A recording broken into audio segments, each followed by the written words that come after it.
أعوذ بالله من الشيطان الرجيم.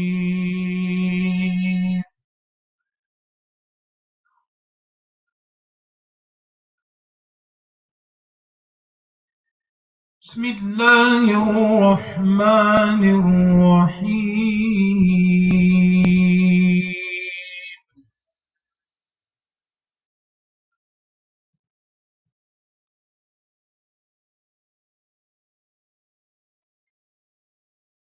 ويستعجلونك بالعذاب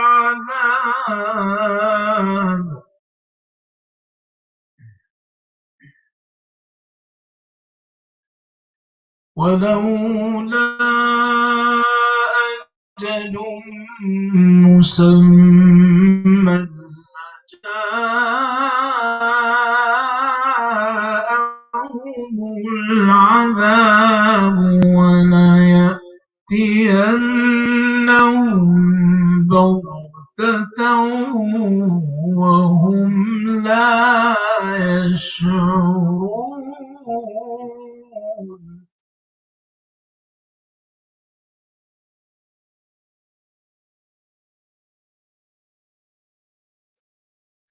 يستعجلونك بالعذاب وإن جهنم لمحيطة بالكافرين.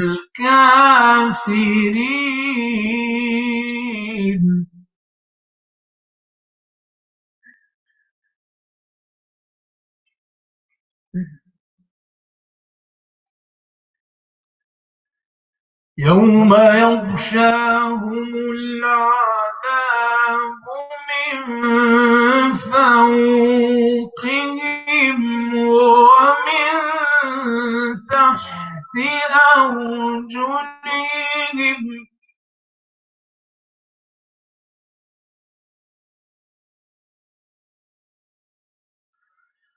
يوم يغشاهم العذاب من فوقهم ومن تحت أرجلهم ويقول ذوقوا ما كنتم تعملون.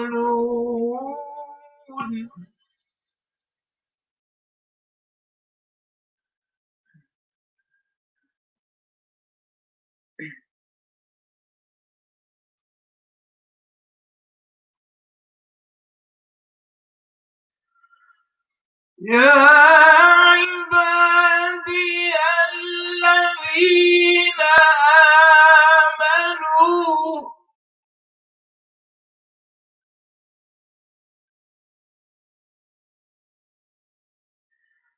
يا عبادي الذين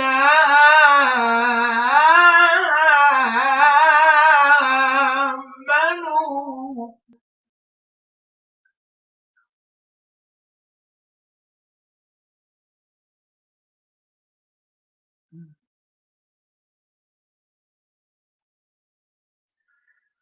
يا عبادي الذين آمنوا إن أرضي واسعة فإياي فاعبدون.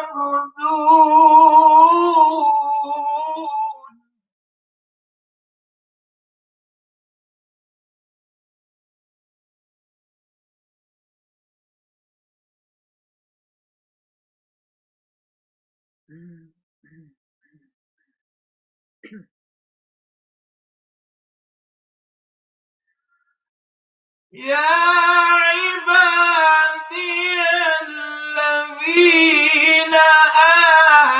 آمنوا إن أرضي واسعة فإياي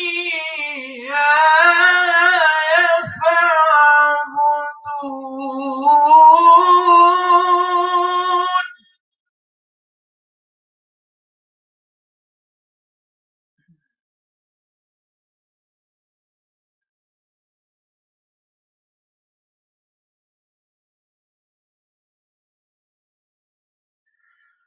يا عبادي الذين آمنوا إن أرضي واسعة فإياي فاعبدوني كل نفس ذائقة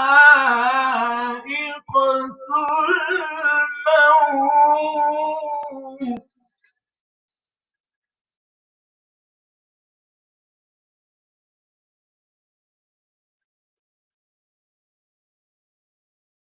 كل نفس ذائقة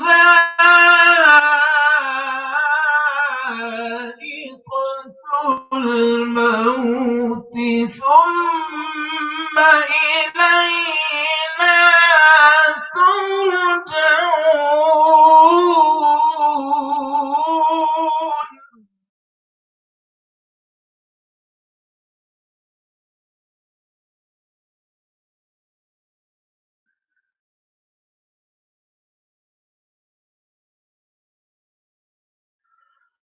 والذين آمنوا وعملوا الصالحات لنبوئنهم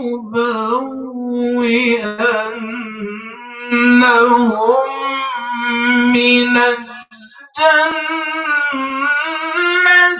غرفا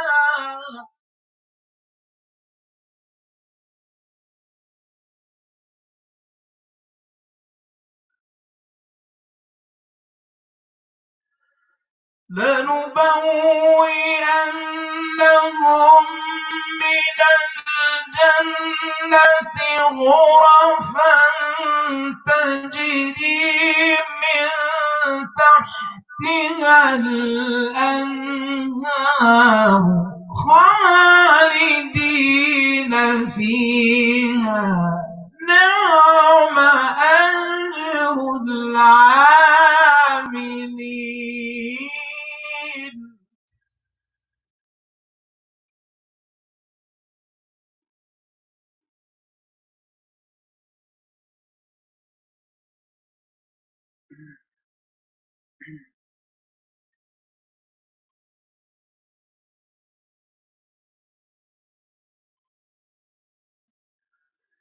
والذين آمنوا وعملوا الصالحات لنبوئنهم من الجنة غرفا تجري من تحتها الأنهار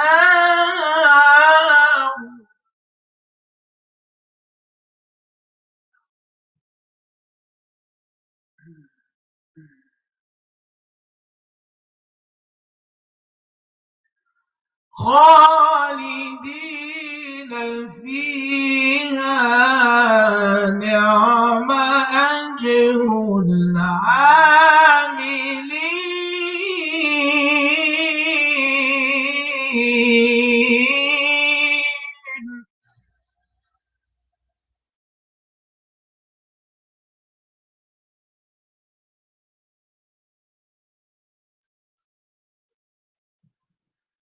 نعم أجر العاملين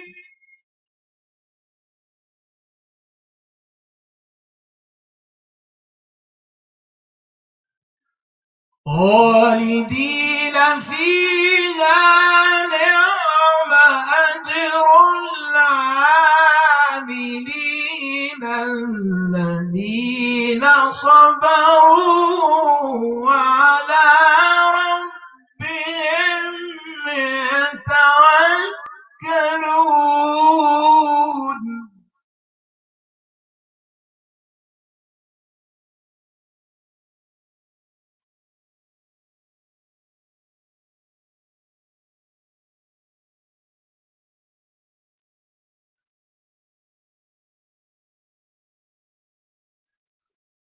وكأي من دابة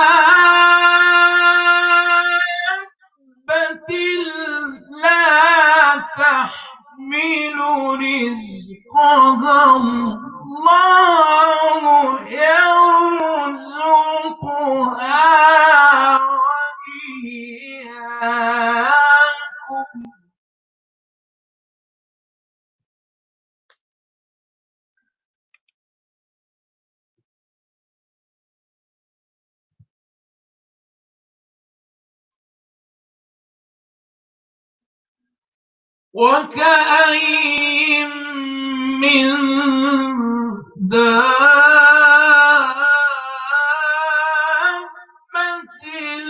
لا تحمل رزقها الله يرزقها وإياكم.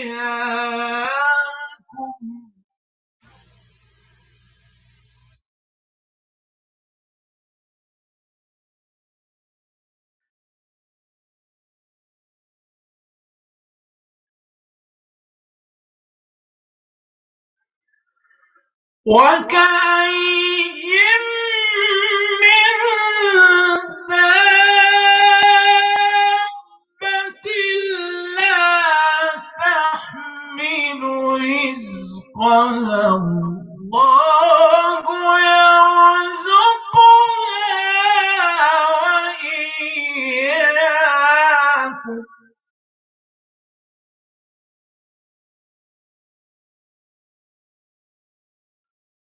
وهو السميع العليم.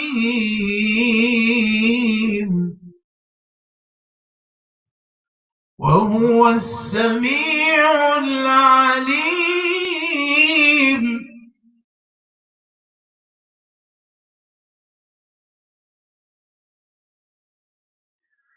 وهو السميع العليم.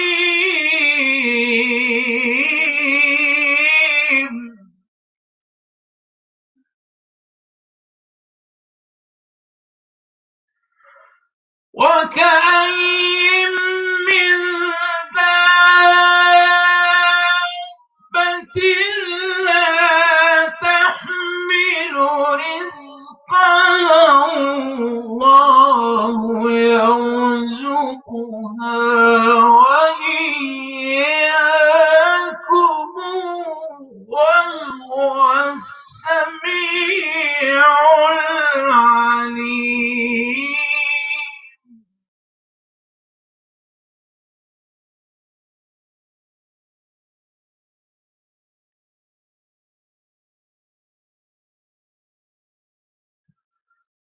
ولئن سألتهم من خلق السماوات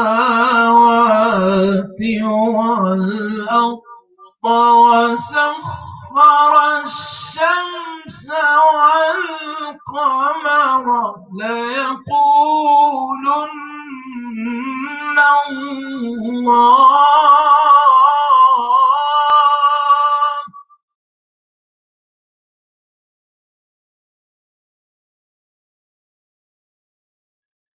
فأنى يؤفكون.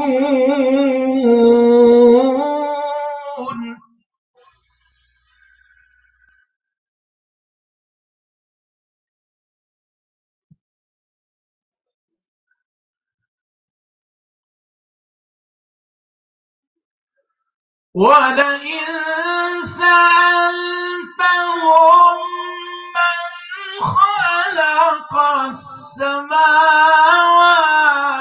والأرض وسخر الشمس والقمر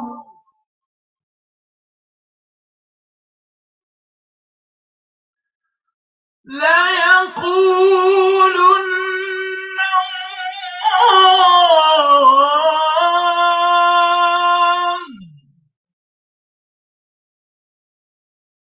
فأنى يؤفكون.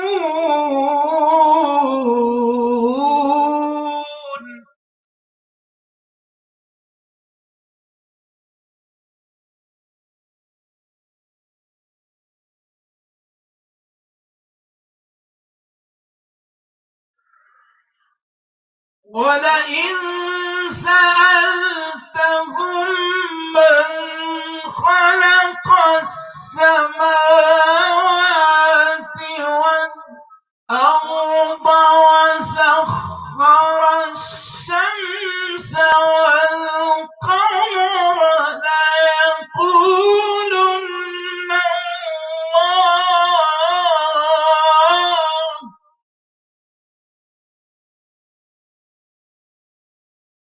فأنى يؤفكون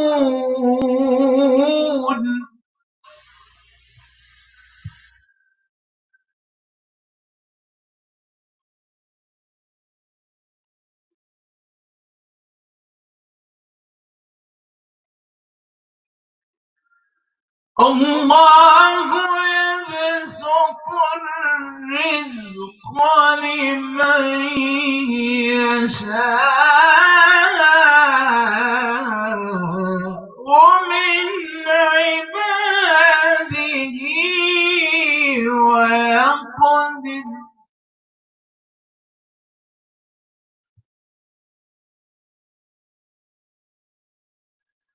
ويقدر له.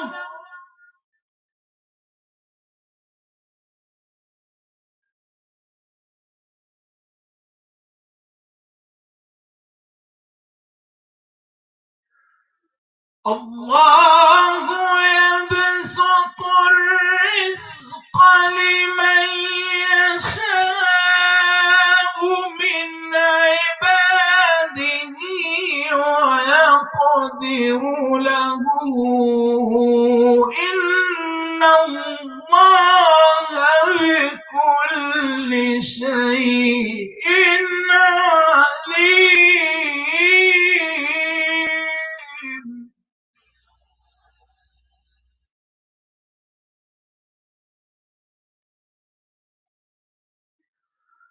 الله يبسط الرزق لمن يشاء من عباده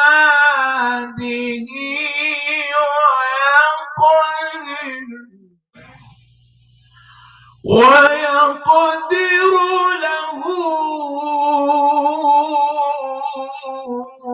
إن الله بكل شيء عليم.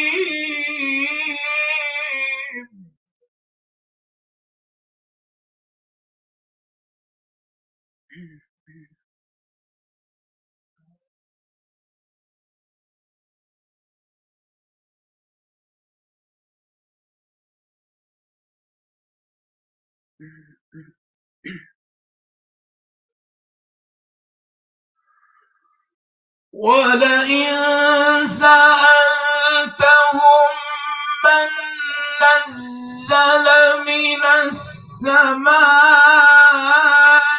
ماء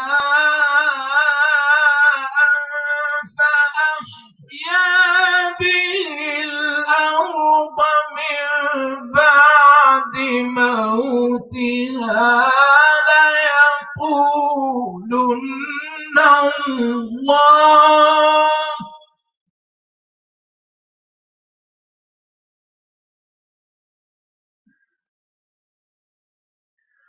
قل الحمد لله. قل الحمد لله.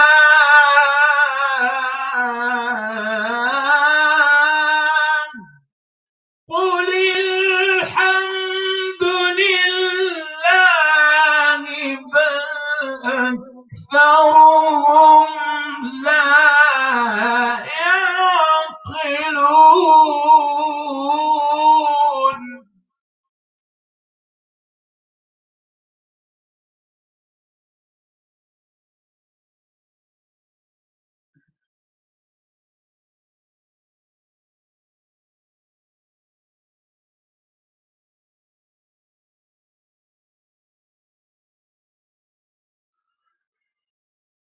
ولئن سألتهم من نزل من السماء ماء فأحيا به الأرض من بعد موتها ليقولن الله.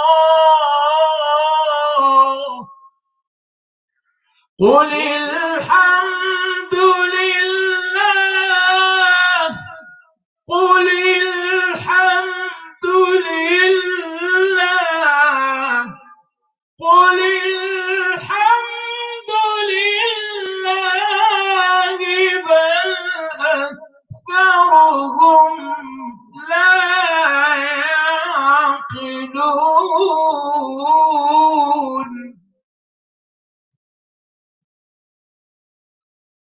وما هذه الحياة الدنيا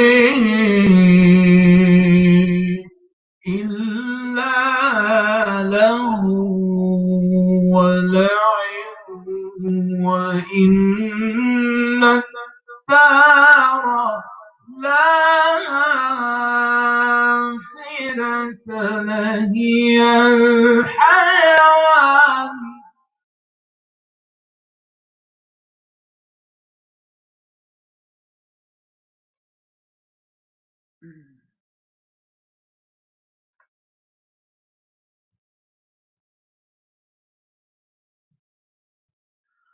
وما هذه الحياة الدنيا إلا له ولعب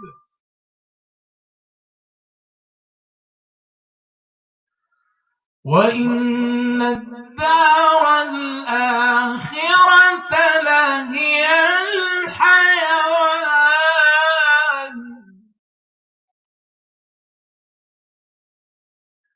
وإن الدار الآخرة لهي الحيوان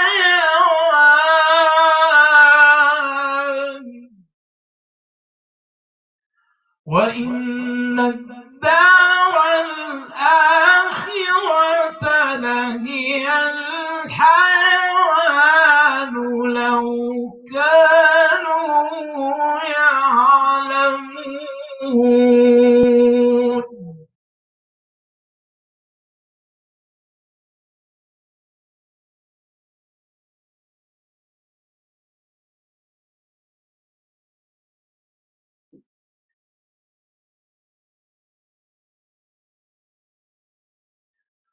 وما هذه الحياة الدنيا إلا له ولعب وإن الدار الآخرة لهي الحيوان لو كانوا يعلمون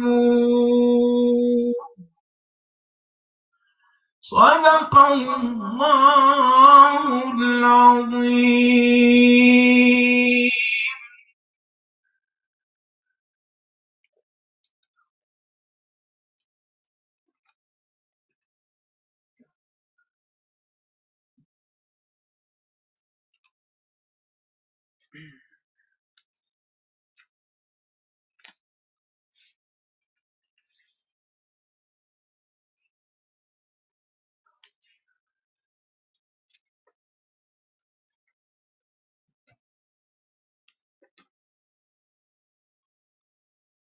اللهم صل وسلم وبارك على عبدك ونبيك ورسولك محمد وعلى آله وأصحابه وأزواجه.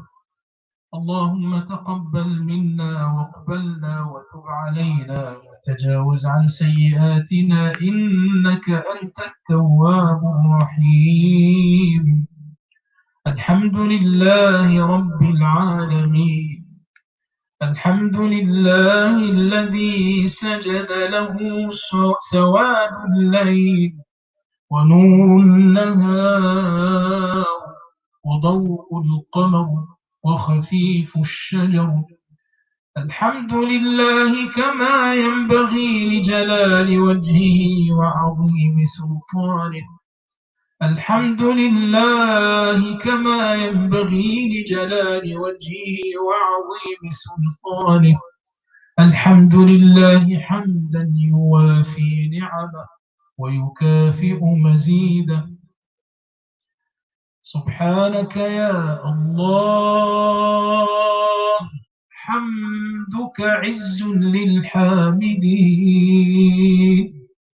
وذكرك شرف للذاكرين وشكرك فوز للشاكرين وطاعتك نجاة للطائعين وحبك زاد المتقين ودعاؤك فخر للعابدين وعفوك أمان للخائفين.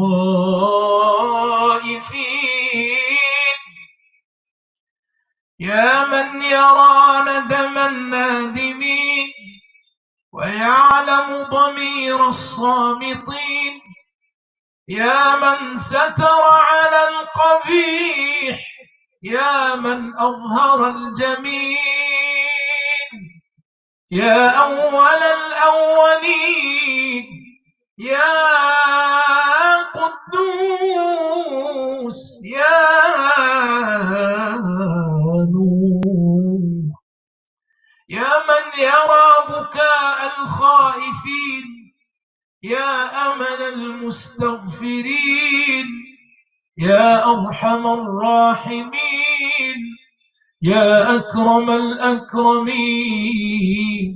اللهم أصلح فساد قلوبنا وأصلح ذات بيننا وأصلح ولاة أمورنا وأصلح أزواجنا وذرياتنا وأصلح بالنا وأصلح أحوالنا وأصلحنا وأصلح بنا واجعلنا مصلحين.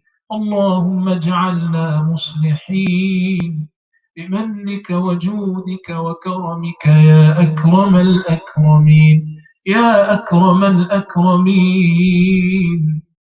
اللهم ارحم ضعفنا واجبر كسرنا وآمن روعنا وتول أمرنا. اللهم إنا نسألك عيشة هنية وميتة سوية ومردا غير مخز ولا فاضح، ومردا غير مخز ولا فاضح، ومردا غير مخز ولا فاضح. نسألك خير المسألة، نسألك خير الدعاء، نسألك خير العلم وخير العمل، نسألك خير النجاح، نسألك خير الحياة وخير الممات. اللهم أغننا بحلالك عن حرامك وبطاعتك عن معصيتك وبفضلك عمن سواك. اللهم اهدنا بالهدى وزينا بالتقى. اللهم اهدنا بالهدى وزينا بالتقى يا من إليه المشتكى. اللهم اجعلنا من الذين يحبونك. اللهم اكتبنا من المحبوبين. اللهم اكتبنا من المقبولين. اللهم اكتبنا من المخلصين. اللهم اكتبنا من المخلصين يا رب العالمين، يا أكرم الأكرمين. اللهم أكرمنا ولا تهنا، وأعنا ولا تعن علينا. اللهم ارحمنا فإنك بنا راحم، ولا تعذبنا يا مولانا فأنت علينا قادر. اللهم تقبل صيامنا وقيامنا وركوعنا وسجودنا. اللهم اجعلنا يا مولانا في شهرنا هذا وفي ليلتنا هذه من عتقائك من النار، واجعلنا يا مولانا من المقبولين. اللهم اجعلنا يا مولانا من المقبولين. اللهم اغفر لآبائنا واغفر لأمهاتنا يا رب العالمين. اللهم صل وسلم وبارك على عبدك ونبيك ورسولك محمد وعلى آله وأصحابه وأزواجه، اللهم آمين. الله أكبر الله أكبر الله أكبر الله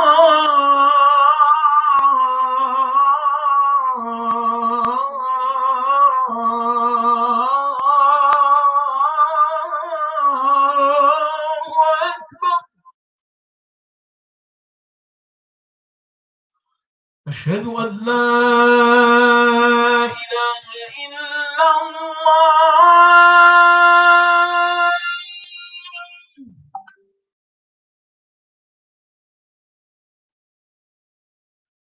أشهد أن لا إله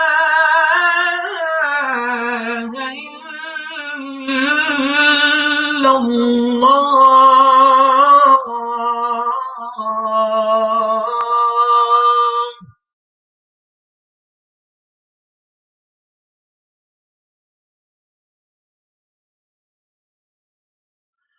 أشهد أن محمدا رسول الله.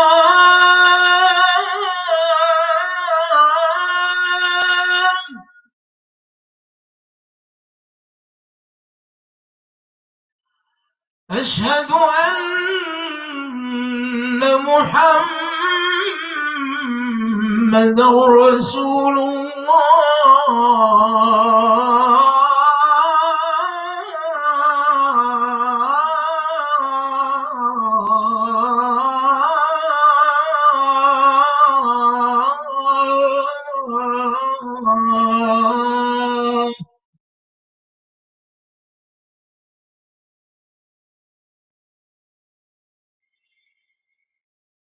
حي على الصلاة.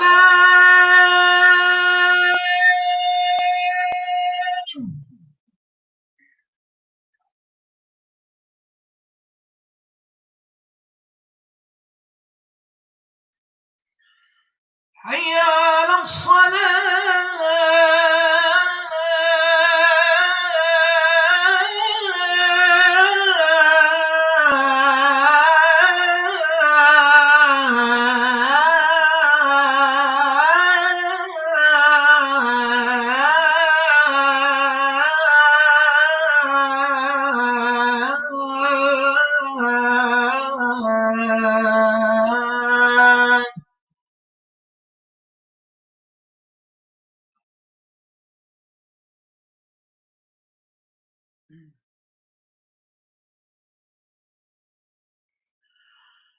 حي على الفلاح.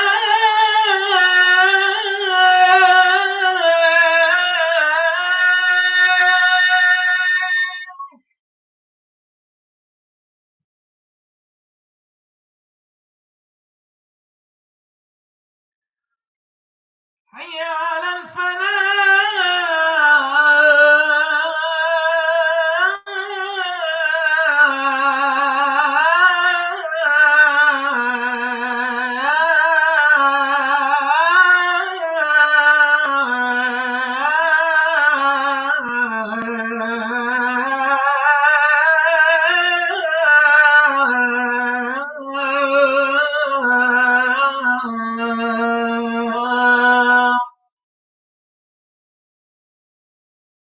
الله أكبر الله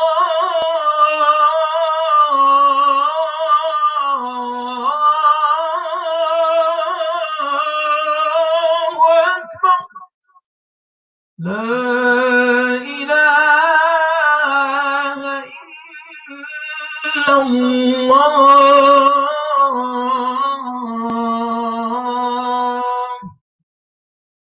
صلى الله على سيدنا محمد وعلى آله وصحبه وسلم. اللهم رب هذه الدعوة التامة والصلاة القائمة آت محمدا الوسيلة والفضيلة وابعثه اللهم المقام المحمود الذي وعدته إنك لا تخلف الميعاد. صلى الله على سيدنا محمد وعلى آله وصحبه وسلم.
اشفع لنا يوم الزحام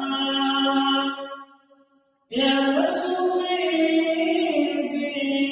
بالرضا يا علم قلبي يا هذا جمال المصطفى أنوارنا حتما صلوا على خير الأنام المصطفى بديع التمام صلوا عليه وسلموا أشفع لنا يوم الزحام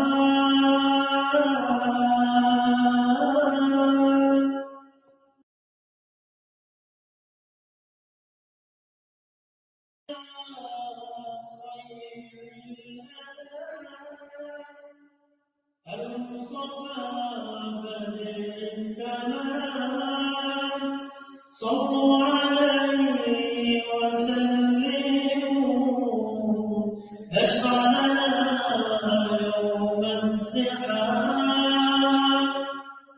يا تسقي بالرضا يا علم قلبي يا هذا جمال المصطفى أنوارنا حتما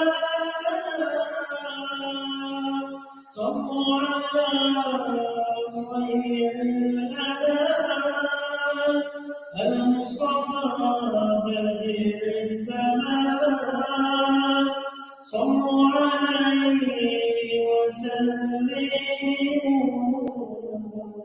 أشفع لنا يوم الزحام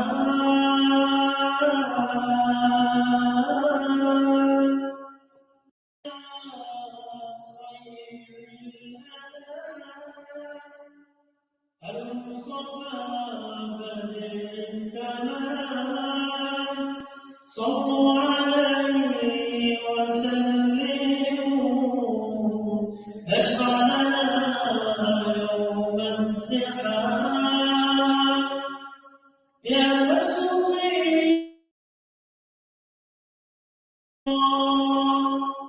يا علم قلبي يا هدى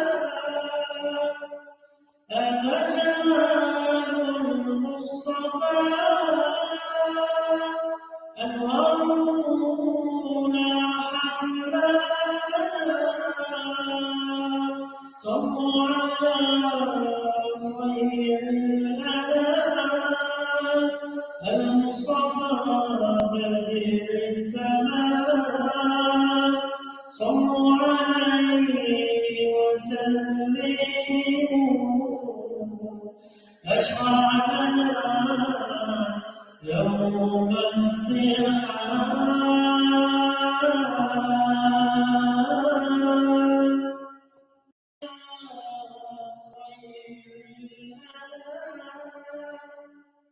المصطفى بدر التمام صلوا عليه وسلموا اشفع لنا يوم الزحام يا تصديق باللقاء يا علم قلبي يا هدى هذا جمال المصطفى أنوارنا حتما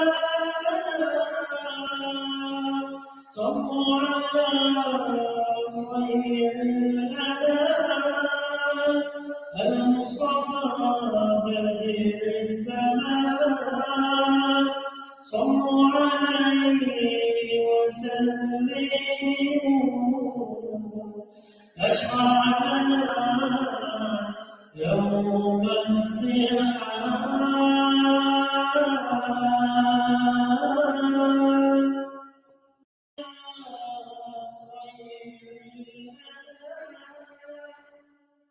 المصطفى بدر التمام صلوا عليه وسلموا اشفع لنا يوم الزحام يا تصديق باللقاء يا علم قلبي يا هدى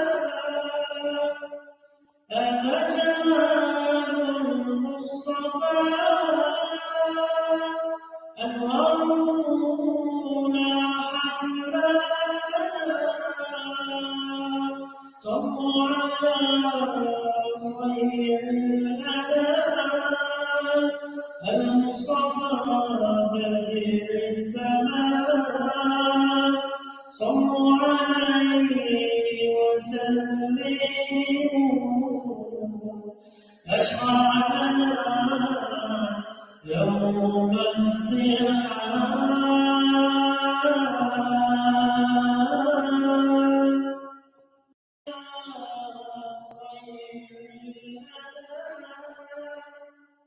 المصطفى بدر التمام صلوا عليه وسلموا اشفع لنا يوم الزحام يا تصديق باللقاء يا علم قلبي يا هدى هذا جمال المصطفى أنوارنا حتما صلوا على خير الأنام المصطفى بدر التمام صلوا عليه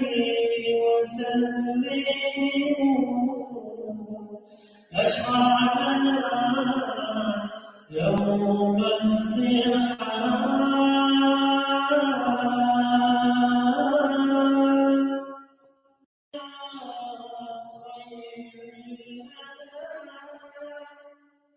المصطفى بدر التمام، صلوا عليه وسلموا، اشفع لنا يوم الزحام. يا تصديق باللقاء، يا عين قلبي يا هدى، هذا جمال المصطفى، أنوارنا حتما. صلوا على خير الأنام، المصطفى بدر التمام، صلوا عليه وسلموا، أشفع لنا يوم الزحام.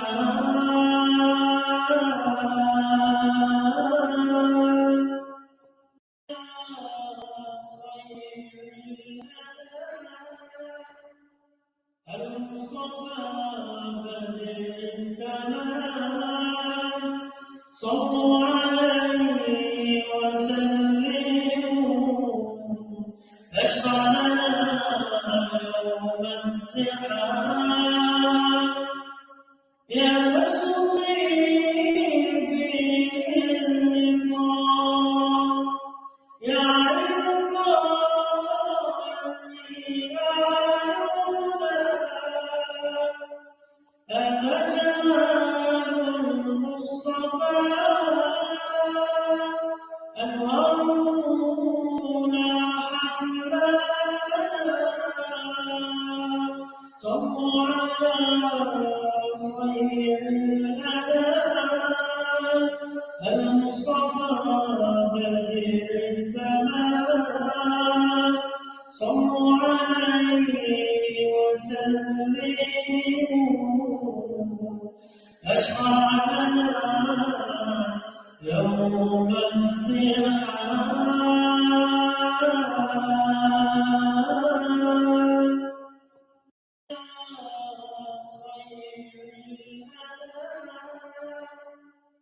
المصطفى بدر التمام، صلوا عليه وسلموا، اشفع لنا يوم الزحام. يا تصديق باللقاء، يا عين قلبي يا هدى، هذا جمال المصطفى، أنوارنا حتما. صلوا على خير الأنام، المصطفى بدر التمام، صلوا عليه وسلموا، أشفع لنا يوم الزحام.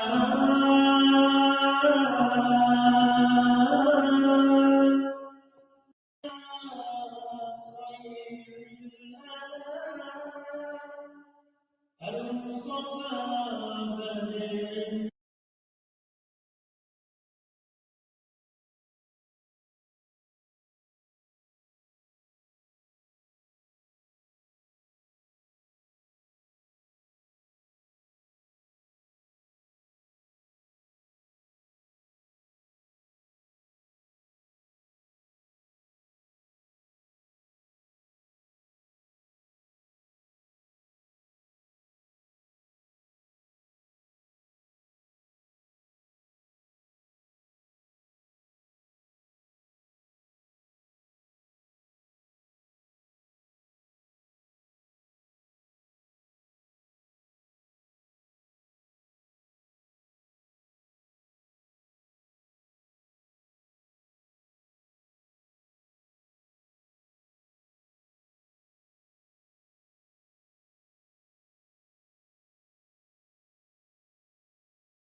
بسم الله والصلاة والسلام على رسول الله. السلام عليكم ورحمة الله وبركاته.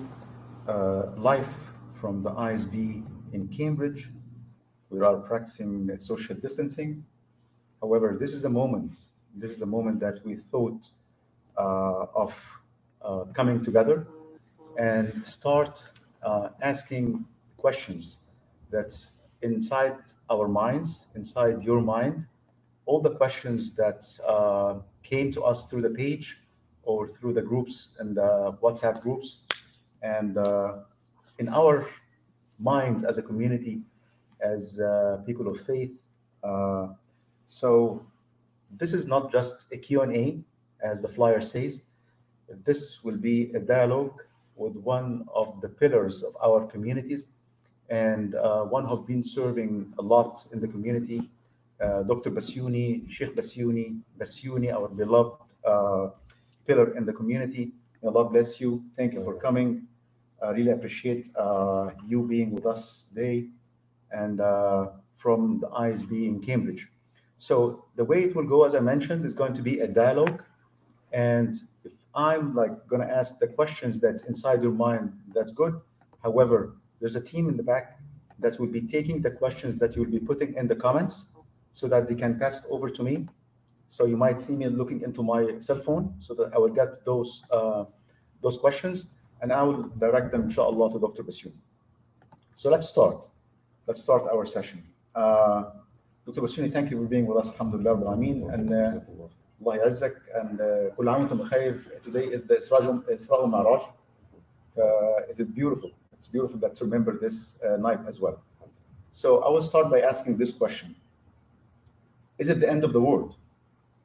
Is it Yawm al-Qiyamah? Are we preparing for Yawm al-Qiyamah? Are we expecting the sun to rise from the west? بسم الله الرحمن الرحيم. الحمد لله والصلاة والسلام على رسول الله سيدنا محمد صلى الله عليه وعلى آله وأصحابه الطيبين الطاهرين وبعد. First, I would like to thank you, Dr. Amr, and the team for this opportunity. And we ask Allah subhanahu wa ta'ala to accept it from all of us and support us during this difficult time and this crisis. When we are together, inshallah, we can overcome this. When we are worshiping Allah subhanahu wa ta'ala as a community in different ways, through being together, through supporting one another, Allah subhanahu wa ta'ala will be with us as He promised us. Allah promised us that Inna Allah ma'a as-sabirin. Inna Allah ma'a alladhina ittaqaw. That Allah subhanahu wa ta'ala is with those who are patient. Allah subhanahu wa ta'ala is with those who are believing in Him, caring about Him, caring about one another. So we are expecting that Allah subhanahu wa ta'ala will show us the way of guidance, the way of protection, the way that we are looking for. To answer your question, I would like each one of us to reflect on the phrase that we repeat every time when we read the Quran, when we eat, when we touch anything in this life. We say Bismillah ar-Rahman ar-Rahim. Allah is introducing Himself not by His name Al-Qawi, Al-Aziz, Al-Jabbar, the most powerful, but here Allah is reminding us that He is the most merciful. Allah is the most gracious. Allah is our Lord. Allah is our Creator. And we say, in the name of Allah, the most merciful. The power of Allah subhanahu wa ta'ala is not when He punishes us. It's not when He shows us His power and control over us. But the power of Allah subhanahu wa ta'ala is translated here in His mercy, Ar-Rahmah, Al-Maghfirah.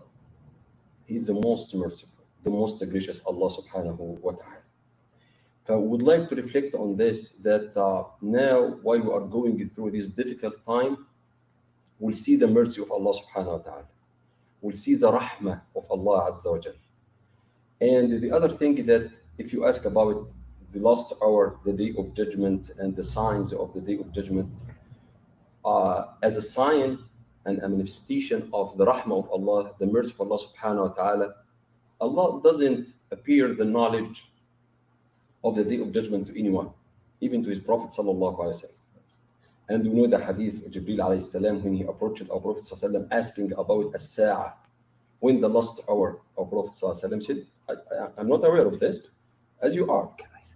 You are Jibril alayhi salam was not aware of the time of as-sa'ah, the definite time of as-sa'ah.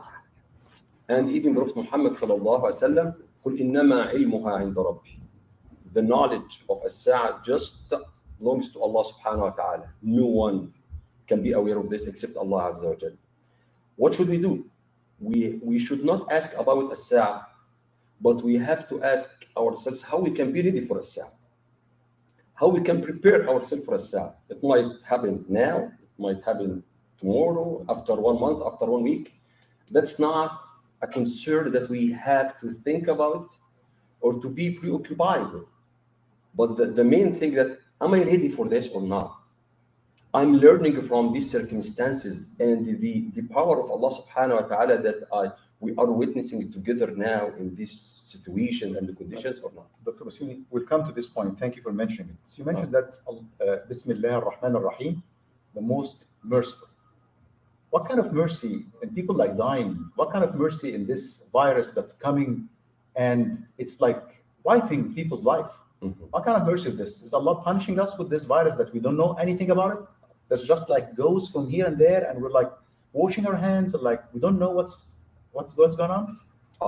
Usually as a human beings, we look at this part in any condition or any crisis that I'm suffering from this. This is very hard on me. I cannot take more. Why I'm being in this test? But we, as a believers, we have to think about the positive things that we can gain from such a crisis like this. Now, for example, some people say, okay, we have to avoid communication with one another, but still, we have this technology. It's not a bounty from Allah subhanahu wa ta'ala. It is not a mercy from Allah azza wa jal now during this difficult time to be connected with your brother and sister and your leaders, your scholars virtually. Who gave you this opportunity? Who put you in this condition now? Allah subhanahu wa ta'ala decided something for humanity. It's very, very harsh, very difficult. It's new to all of us to experience in this life. But still there is another way to look at it, that Allah subhanahu wa ta'ala still is providing for me. Allah subhanahu wa ta'ala is still giving me those opportunities to interact with my dear brother and sister. Still, I can find my food. I can see my children. Still, I can find some people who are taking care of me, who are planning for me. Here in this society or any society, we find some people, they do not sleep. Day and night planning, thinking, trying to discover something new medicine, do this and this and this. This is something we have to look at it as a bounty from Allah subhanahu wa ta'ala to see the mercy of Allah azza wa jal. And you cannot just get it to this corner that, oh, this is very harsh. I cannot handle this. Yes, you cannot handle it, but still there is another way, inshallah, that you can get benefit from and you can see the mercy of Allah subhanahu wa ta'ala. طيب. Sheikh Hussein, Jazakallah khairan. Let's go into a deep dive. That's very nice spiritual talks. Mm-hmm. And I've seen like tons of those webinars and Zoom meetings, and you and others, Jazakallah khairan, are doing an excellent job in lifting the spirituality of our community and bonding together during this tough time. Mm-hmm. Let's go deep dive. I live paycheck to paycheck, and now businesses are closing, and now people are laid off, and they will be not thrown in the streets because the eviction law will be halted for some time. However, I don't have food, I don't have money, while I can see people like lining up in front of Walmart and Costco buying stuff. I don't have this luxury. And you're saying that's lifting me spiritually, and you say that Allah is great. I need food from Allah. I need food. So whatever activities you are saying, that's all our brothers are busy doing stuff. I don't need them to do anything except feed me and my family. How can I survive? Barakallah fi jazakallah khair. This is another meaning that we have to gain from this example that you mentioned, Dr. Ram, that those people who are suffering and who are actually what we call it like the run shortage of food or something like this. All of us we are being tested. Those who are rich and those who have money and those who are poor and they cannot find even provision for themselves and their children. We are being tested, and this is a moment that we can step up, all of us, and we can say we will show Allah subhanahu wa ta'ala that we care about one another, so Allah will care about us. And the best way to gain Allah's support is when you support your brother and sister in these circumstances. The best way to be closer to Allah subhanahu wa ta'ala when you are close to your neighbors. We are not talking about Muslim and non-Muslims here. We are talking about Allah's creation. We are talking about the servants of Allah subhanahu wa ta'ala. If you are aware that there is a brother or sister or neighbors, Muslim and non-Muslims, who is in need of your support and your help, show Allah subhanahu wa ta'ala, oh Allah, I am for it. I will support. I will do it. This is part of my iman. And I see it as one of the mercy of Allah subhanahu wa ta'ala for all of us to recognize that the provider is not me, is Allah. Al-Razzaq is Allah subhanahu wa ta'ala. To refer all our cases and needs to Him and to submit ourselves to Allah subhanahu wa ta'ala strongly and clearly. Not just by saying Al-Razzaq, Ya Razzaq, Rizqni. No, but Allah, you give me this rizq, I will share it with others. And by the way, there is a very beautiful hadith I would like to remind myself about and all my brothers and sisters during this difficult time to respond to your question. That our Prophet Muhammad sallallahu alaihi wasallam was talking about the tribe of Al-Ash'ariyin, the tribe of the companion Abu Musa al-Ash'ari, one of the famous companions of Prophet Muhammad sallallahu alaihi wasallam. First, he mentioned, "They are of me, and I am of them." Why? He said that Al-Ash'ariyin, when poverty or disaster strike them, they collect their food and provisions in one sheet, and then they distribute it equally to one another. They are of me, and I am of them. That now we are as a community. I'm not thinking just about my family.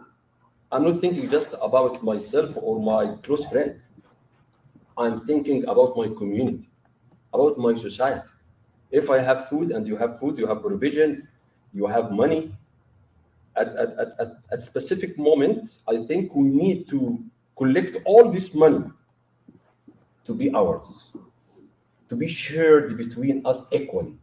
This is what Prophet Muhammad sallallahu alaihi wasallam acknowledged, and he mentioned those tribe or this tribe actually to be a good example for all of us, especially during this time. So packing food and packing supplies right now is not advisable. Shall I buy only the things that I need, or shall I pack as much as I can? One of the I think one of the brother and sister actually, mashallah, has done something beautiful. He was actually buying a lot of things, yeah, the provision, food, supplies, a lot. He said, that's not just for me, for anyone who might ask me in the future, who might be in need in the future. Maybe I will be using part of this, portion of this, but still the remaining part will be for anyone who might ask me in the future. This intention and this spirit that we have in our heart during these circumstances will, inshallah, allow all of us to see the mercy of Allah subhanahu wa ta'ala. As long as we have mercy on one another, Allah subhanahu wa ta'ala will show us His mercy. As our Prophet sallallahu alaihi wasallam promised us, "Irhamu man fil ardi yarhamkum man fis sama." Yeah. And this has to be done in a very professional way. So I think we have some institutions are doing this. Ignorantly are doing MCSS are doing that. Like all those relief organizations, they do have the experience and are doing that. and we are raising funds so that we can give it to them because they do have the experience, and we have to support them so that we can reach out to those in need. Inshallah. I agree with you. But then, now we are addressing our brothers and sisters, the individuals, the families, have this intention. When you give, for example, a charity or a donation In this to time. to any relief organization, have this intention. Oh Allah subhanahu wa ta'ala, I'm trying to follow the examples of Al-Ash'ariyin. I'm trying, Nice. I'm trying really to follow the saying of my Prophet sallallahu alaihi wasallam. I'm trying to practice my religion right now. This is the time. Yeah.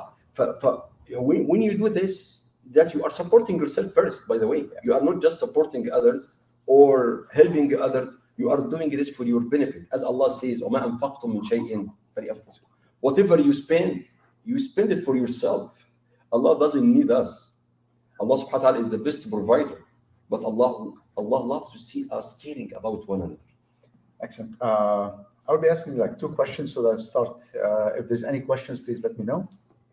And just before you and me getting into this live, we're discussing that you served in this masjid for I don't know how many years, like 15 years or more, teaching, giving lectures, making bonding and elevating the spirituality and the knowledge for the community.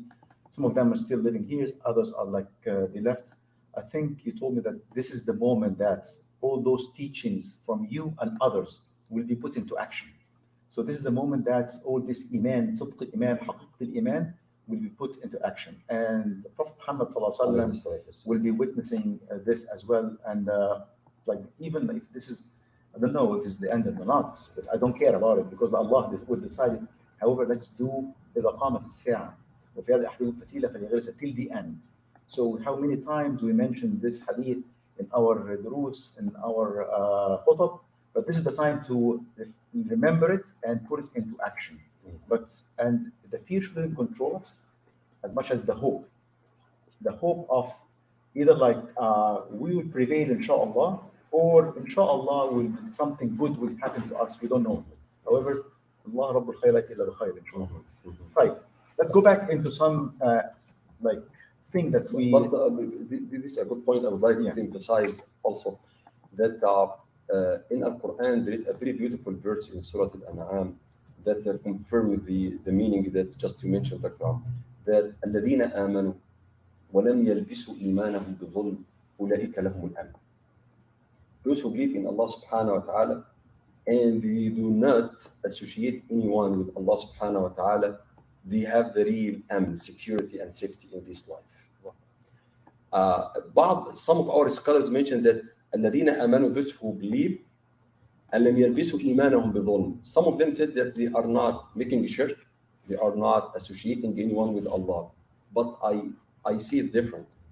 That الذين آمنوا ولم يلبسوا إيمانهم بظلم, that those who believe and they do not practice their belief, they are putting their belief in a wrong place. Black box. Yeah, but the right belief should be in the right place. The right place is to practice, to show it in actions. When you do this, you will see the security of Allah subhanahu wa ta'ala. One small example, that when we say that that Allah subhanahu wa ta'ala خالق كل شيء وهو على كل شيء قدير, are we putting our trust in Allah subhanahu wa ta'ala fully? No, we believe that Allah subhanahu wa ta'ala is controlling everything. Allah subhanahu wa ta'ala is the disposer of everything. This is Allah, and we believe in this. But still, we are depending on our weekly check.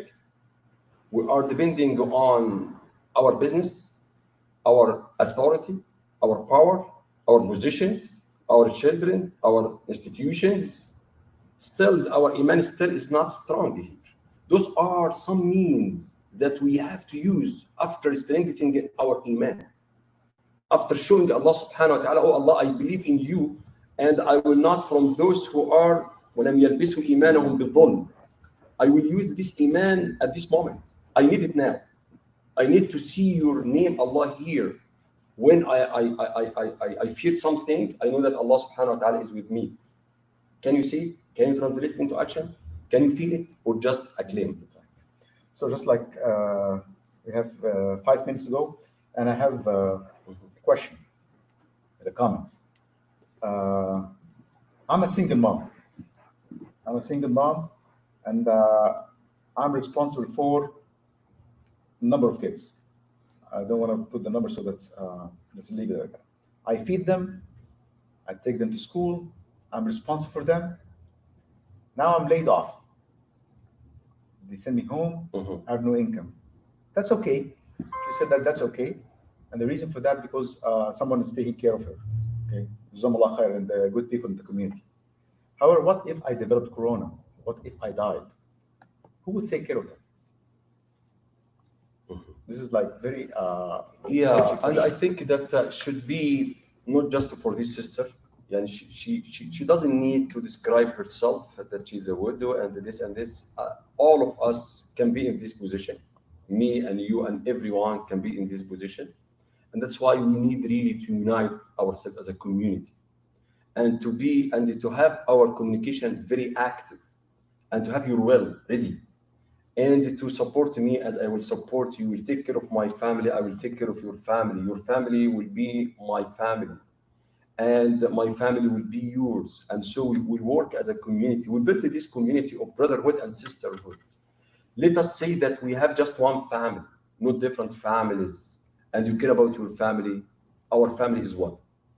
Now we are suffering this crisis as a community, not as a community, as a humanity. We have to care about humanity in general.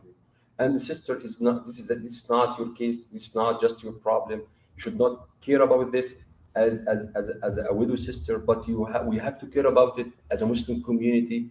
Your children should be our children, and we have to take care of your children as everyone should take care of his own or her own children.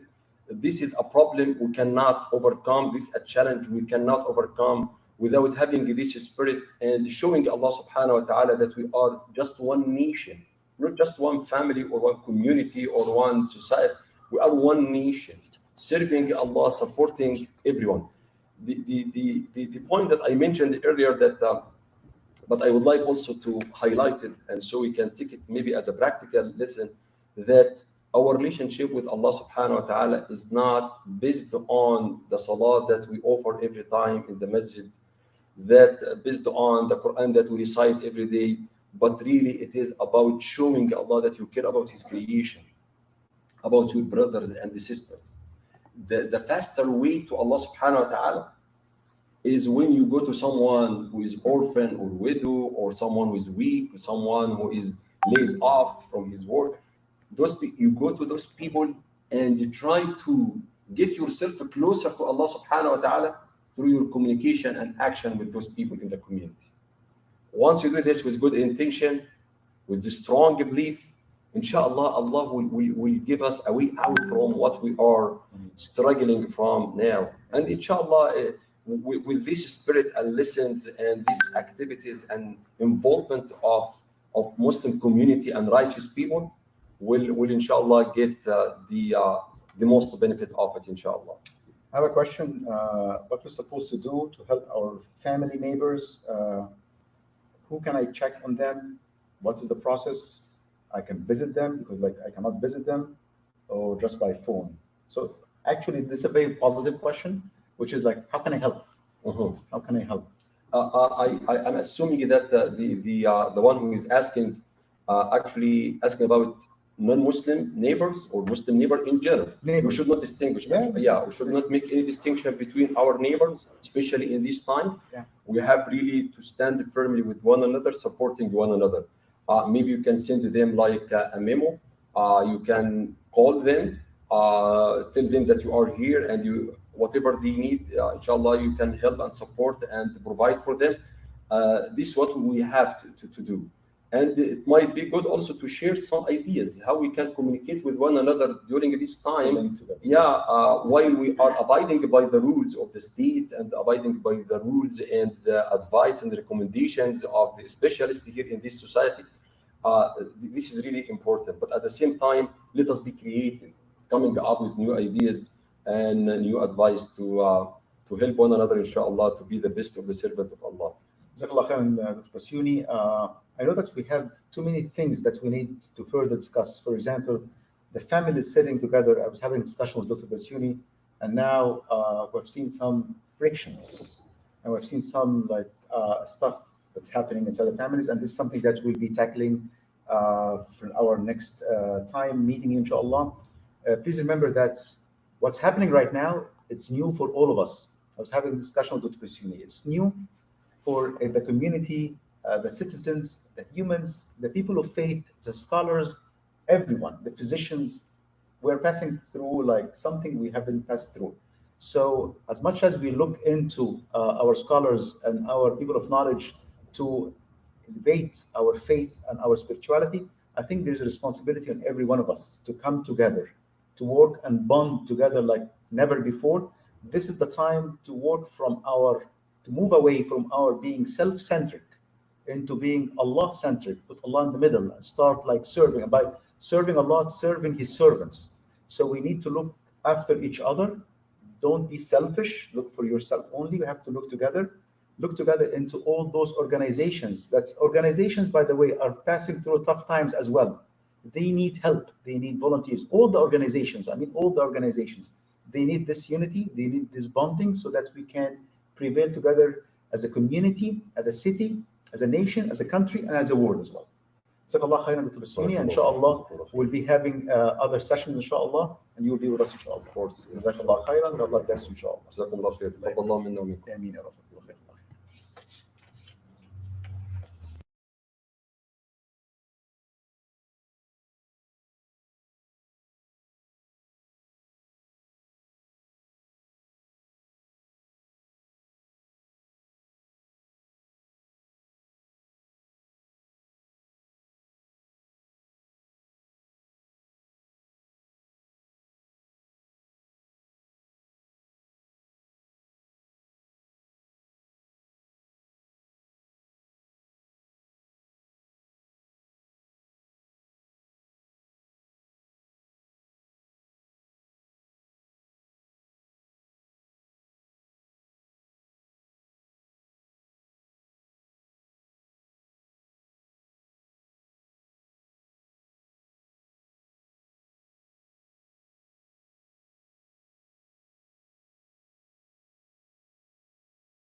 المصطفى بدر التمام صلوا عليه وسلموا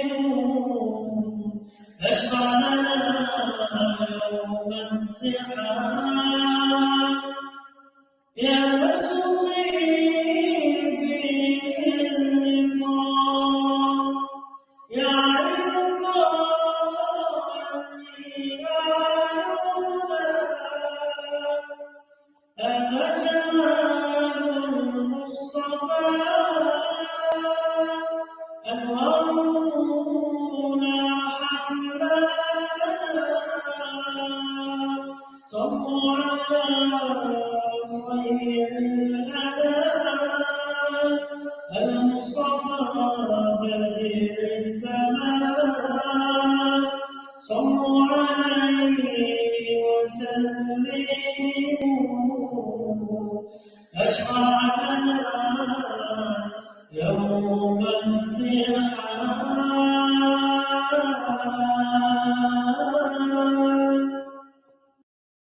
أعوذ بالله السميع العليم من الشيطان الرجيم. بسم الله الرحمن الرحيم. الحمد لله رب العالمين الرحمن الرحيم مالك يوم الدين إياك نعبد وإياك نستعين اهدنا الصراط المستقيم صراط الذين أنعمت عليهم غير المغضوب عليهم ولا الضالين.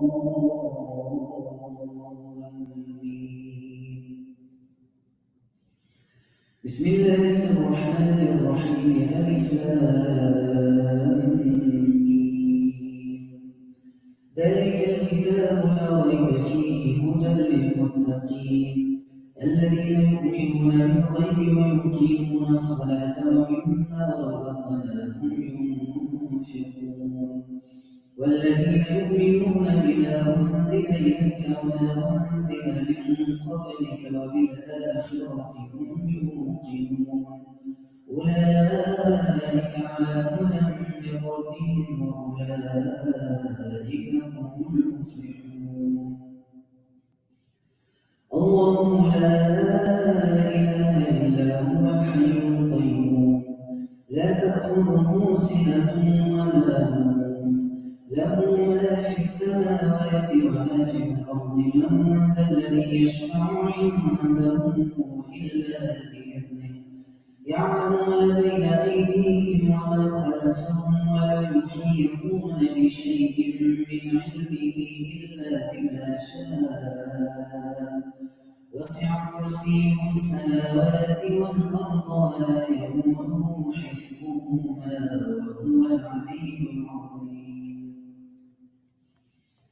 لله ما في السماوات وما في الأرض وإن تبدوا ما في أنفسكم أو تخفوه يحاسبكم به الله فيغفر لمن يشاء ويعذب من يشاء والله على كل شيء قدير. آمن الرسول بما أنزل إليه من ربه والمؤمنون كل آمن بالله وملائكته وكتبه ورسله لا نفرق بين أحد من رسله وقالوا سمعنا وأطعنا غفرانك ربنا وإليك المصير. لا يكلف الله نفسا إلا وسعها لها ما كسبت وعليها ما اكتسبت ربنا لا تؤاخذنا إن نسينا أو أخطأنا ربنا ولا تحمل علينا إصرا كما حملته على الذين من قبلنا ربنا ولا تحملنا ما لا طاقة لنا به واعف عنا واغفر لنا وارحمنا أنت مولانا فانصرنا على القوم الكافرين. بسم الله الرحمن الرحيم. قل هو الله أحد الله الصمد لم يلد ولم يولد ولم يكن له كفوا أحد. بسم الله الرحمن الرحيم. قل أعوذ برب الفلق من شر ما خلق ومن شر غاسق إذا وقب ومن شر النفاثات في العقد ومن شر حاسد إذا حسد. بسم الله الرحمن الرحيم. قل أعوذ برب الناس ملك الناس إله الناس من شر الوسواس الخناس الذي يوسوس في صدور الناس من الجنة والناس. أمسينا وأمسى الملك لله والحمد لله لا شريك له لا إله إلا هو وإليه المصير. أمسينا على فطرة الإسلام وعلى كلمة الإخلاص وعلى دين نبينا محمد صلى الله عليه وسلم وعلى ملة أبينا إبراهيم حنيفا وما كان من المشركين. اللهم إني أمسيت منك في نعمة وعافية وستر فأتم علي نعمتك وعافيتك وسترك في الدنيا والآخرة. اللهم ما أنسى بي من نعمة أو لأحد من خلقك فمنك وحدك لا شريك لك فلك الحمد ولك الشكر. يا ربي لك الحمد كما ينبغي لجلال وجهك وعظيم سلطانك رضيت بالله ربا وبالإسلام دينا وبمحمد صلى الله عليه وسلم نبيا ورسولا. سبحان الله وبحمده عدد خلقه ورضا نفسه وزنة عرشه ومداد كلماته. بسم الله الذي لا يضر مع اسمه شيء في الأرض ولا في السماء وهو السميع العليم. بسم الله الذي لا يضر مع اسمه شيء في الأرض ولا في السماء وهو السميع العليم. بسم الله الذي لا يضر مع اسمه شيء في الأرض ولا في السماء وهو السميع العليم.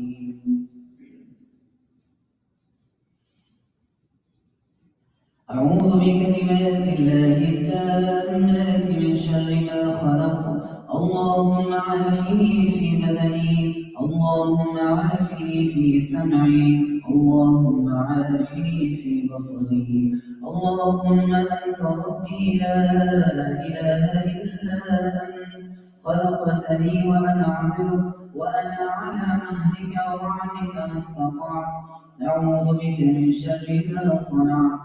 أبوء لك بنعمتك علي وأبوء بذنبي فاغفر لي فإنه لا يغفر الذنوب إلا أنت. أمسينا وأمسى الملك لله والحمد لله لا إله إلا الله وحده لا شريك له، له الملك وله الحمد وهو على كل شيء قدير. رب أسألك خير ما في هذه الليلة وخير ما بعدها، وأعوذ بك من شر ما في هذه الليلة وشر ما بعدها. رب أعوذ بك من الكسل وسوء الكبر. رب أعوذ بك من عذاب في النار وعذاب في القبر. اللهم إني أسألك العفو والعافية في الدنيا والآخرة. اللهم إني أسألك العفو والعافية في ديني ودنياي وأهلي ومالي. اللهم استر عوراتي وآمن روعاتي. اللهم احفظني من بين يدي ومن خلفي وعن يميني وعن شمالي ومن فوقي، وأعوذ بعظمتك أن أغتال من تحتي. يا حي يا قيوم برحمتك أستغيث، أصلح لي شأني كله ولا تكلني إلى نفسي طرفة عين. حسبي الله لا إله إلا هو عليه توكلت وهو رب العرش العظيم. اللهم أنت ربي لا إله إلا أنت عليك توكلت وأنت رب العرش العظيم. ما شاء الله كان وما لم يشأ لم يكن، ولا حول ولا قوة إلا بالله. أعلم أن الله على كل شيء قدير، وأن الله قد أحاط بكل شيء علما. اللهم إني أعوذ بك من شر نفسي ومن شر كل دابة أنت آخذ بناصيتها، إن ربي على صراط مستقيم. اللهم صل على محمد وعلى آله وصحبه وسلم. اللهم صل على سيدنا محمد وعلى آله وصحبه وسلم. اللهم صل على سيدنا محمد وعلى آله وصحبه وسلم.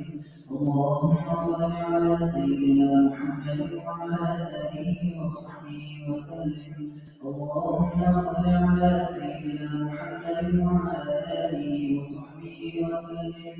سبحان ربك رب العزة عما يصفون وسلام على المرسلين والحمد لله رب العالمين.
الله أكبر الله أكبر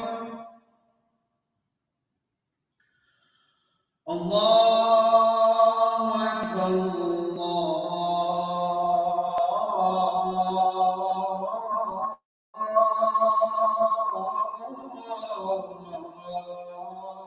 الله أكبر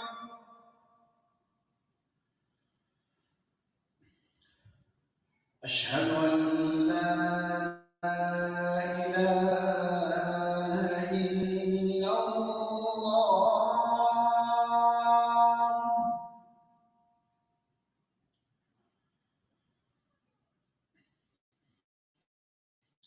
أشهد أن لا إله إلا الله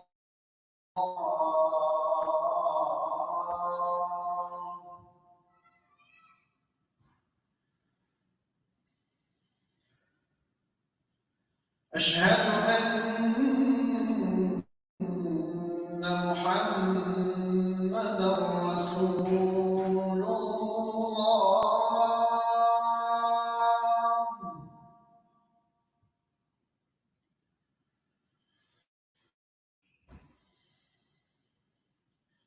أشهد أن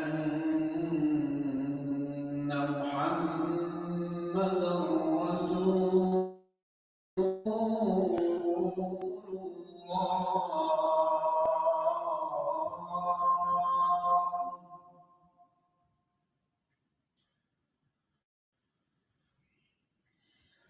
حي على الصلاة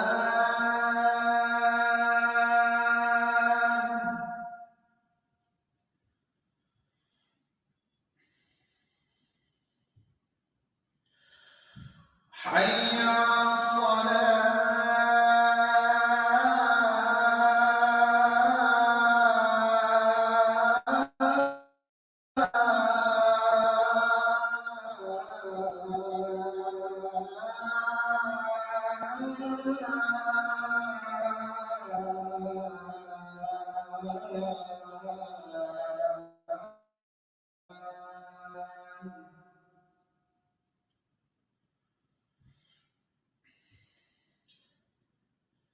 حي على الفلاح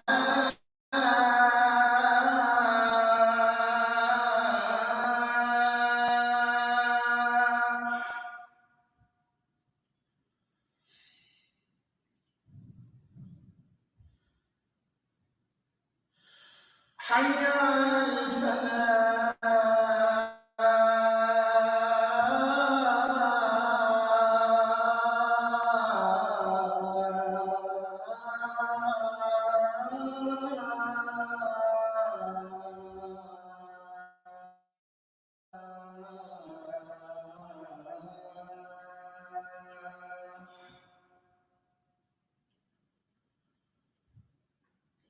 الله أكبر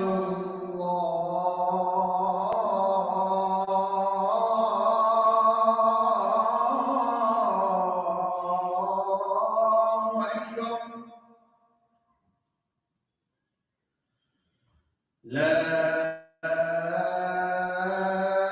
إله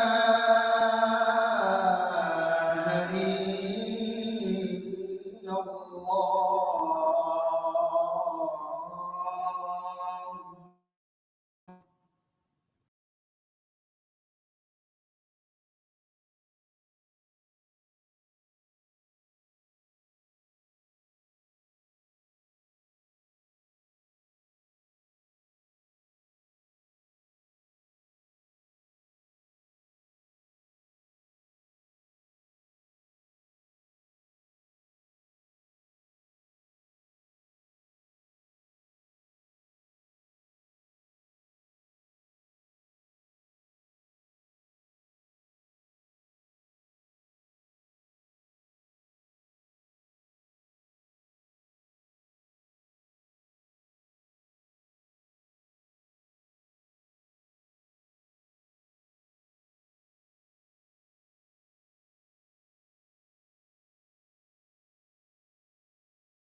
يوم القيامة لا الذين خسروا أنفسهم فهم لا يؤمنون ولو ما سكن في الليل النهار وهو السميع العليم قل أغير الله أتخذ وليا فاطر السماوات والأرض وهو يطعم ولا يطعم قل إني أمرت أن أكون أول من أسلم ولا تكونن من المشركين قل إني أخاف إن عصيت ربي عذاب يوم عظيم من يصرف عنه يومئذ فقد رحمه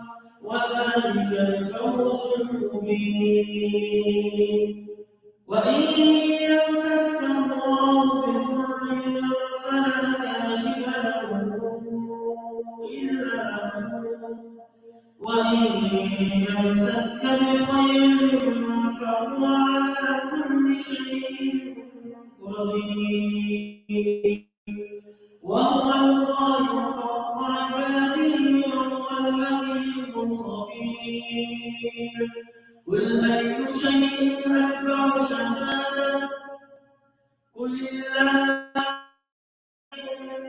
بيني وبينكم وأوحي إلي هذا القرآن لأنذركم به ومن بلغ أئنكم لتشهدون أن مع الله آلهة أخرى قل لا أشهد قل إنما هو إله واحد وإنني بريء مما تشركون الذين آتيناهم الكتاب يعرفونه كما يعرفون أبناءهم الذين خسروا أنفسهم فهم لا يؤمنون ومن أظلم ممن افترى على الله كذبا أو كذب بآياته إنه لا يفلح الظالمون ويوم نحشرهم جميعا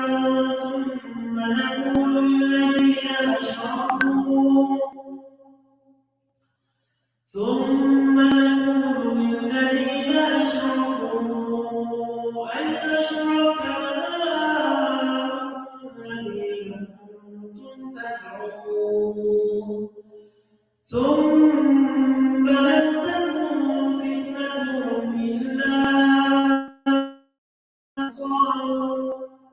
إلا قالوا والله ربنا ما كنا مشركين انظر كيف كذبوا على أنفسهم وضل عنهم ما كانوا يفترون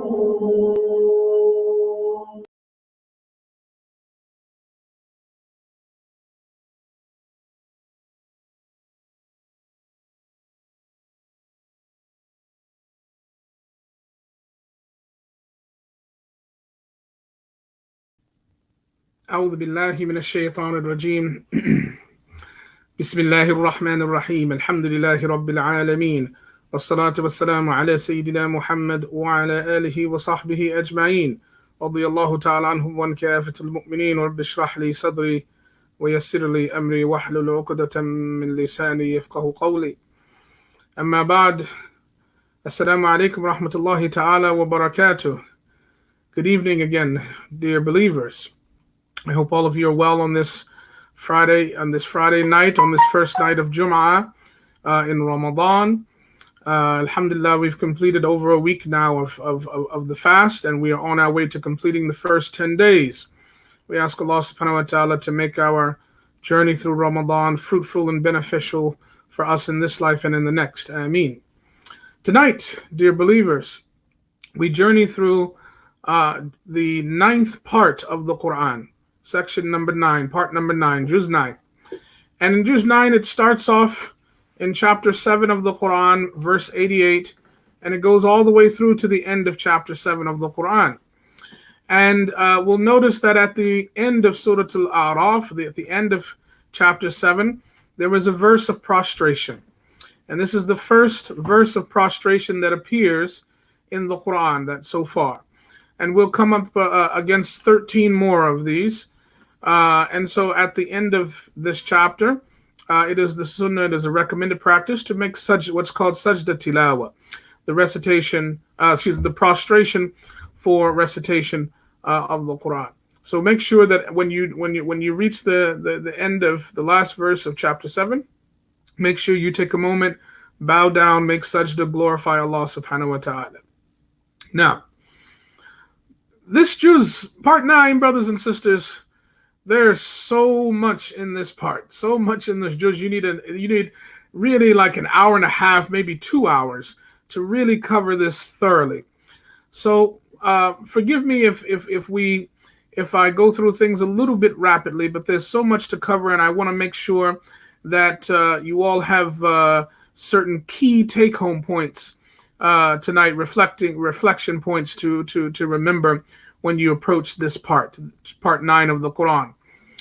It begins, first of all, it continues with the story of Shu'aib, Prophet Shu'aib alayhi salam, and then right after that, it turns to a very detailed narrative of the story of Prophet Musa alayhi salam. And it begins where Musa alayhi salam is sent. Now, it's going to tell us information that we didn't already get before. So this is brand new information, detailed information, and it's quite a long narrative. I want to pause for a second and let's go back for a minute. We heard a lot of different stories, but this is the first of the prophets in the Quran and our journey through the Quran so far, chronologically, well, in terms of the order of the surahs that they appear to us, not in the order of revelation. The revelation of the Quran is a different sequence. The current sequence of the Quran that we have that has been transmitted to us, that is from Jibreel alayhi salam, and the Jibreel alayhi salam instructed the Prophet sallallahu alaihi wasallam to put the Quran in the current order that it is now. Now, in the current sequence, we did not get a very, very detailed story of Prophet Musa alayhi salam. We got some details, but not like this. We got more, extended previews, so to speak. Here we got a detailed story of Prophet Musa alayhi salam, and then there are more details that are going to come later on. But this story, this part of the story, is very important for us to understand. Allah spends a lot of time talking about the story of Moses alayhi salam, because that is the ultimate case study for the Prophet sallallahu alaihi wasallam and for his community. And also that's the closest example of the Prophet sallallahu alaihi wasallam, or for the Prophet sallallahu alaihi wasallam, of what a prophet like him experienced in terms of being in the path of Allah subhanahu wa ta'ala. So Allah tells us that he sent Musa to Pharaoh. He sent Musa to Pharaoh. We don't know how and why the children of Israel, as Jacob, Yaqub alayhi salam, the descendants of Yaqub end up in Egypt. Well, we don't know why they end up in Egypt until later on in the Quran. What we learn later on is they end up in Egypt because of the story of Joseph alayhi salam, which is later in the Quran. And to return them back to Bayt al-Maqdis, Allah sent Musa to save them from Pharaoh, from Fir'aun. Now, the first part is about Musa alayhi salam's going to Fir'aun, asking for the freedom of the descendants of Yaqub alayhi salam. And in the midst of that, we have this grand showing, this grand contest of who is truthful and who is not, between the magicians and between Musa alayhi salam. The magicians in the court of Fir'aun, the numerous magicians that he brought to try to debase Musa alayhi salam, to try to embarrass Musa alayhi salam.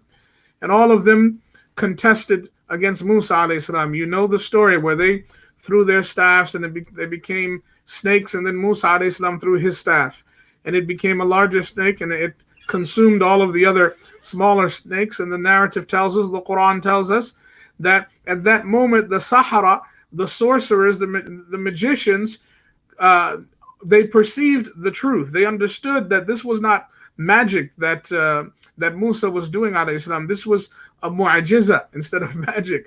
It was a real miraculous event that proved that Musa alayhi salam was authoritative in telling the truth and truly sent by the Prophet, by Allah subhanahu wa ta'ala.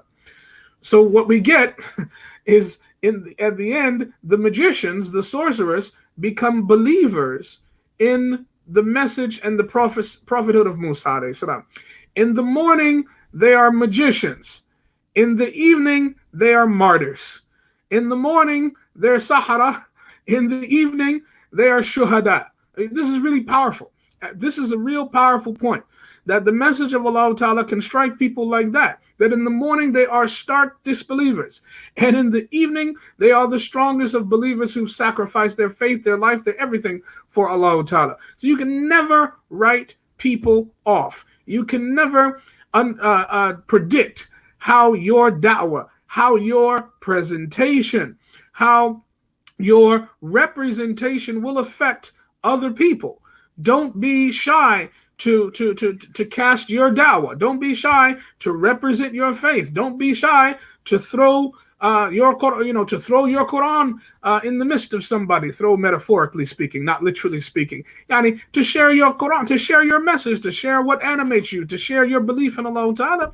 Don't be afraid to cast your to share with others what Allah Ta'ala has given you regarding your deen. And people who understand what a game is, they will know reality. They will know haqq. The magicians understood magic very well.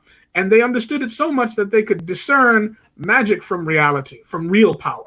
And so Fir'aun, he couldn't recognize that. So this is the first dars. This is the first lesson in the tale. It's not just a tale of Musa winning alayhi salam. It's the tale of the transform. It's not that the fact that the magicians transformed their staffs into snakes, nor that Musa transformed his staff into a snake. That's not the powerful transformation. The powerful transformation is the human transformation. The ability for magicians to transform into believers in less than 24 hours. That, my dear brothers, is the mu'jiza. That's the miracle in reality. Don't be fooled by this stick becoming a snake, right? Even magicians can do that. Allah Ta'ala gives true guidance, though. And this is the point. So this is part one. Part two. Allah Ta'ala is patient with the condition of Fir'aun. And Allah Ta'ala, although patient with the condition of Fir'aun, Allah Ta'ala gives strong signs to really bring the palace of Fir'aun down to their knees. Now this is, understand when Allah Ta'ala is talking about Fir'aun, he's not just talking about one person.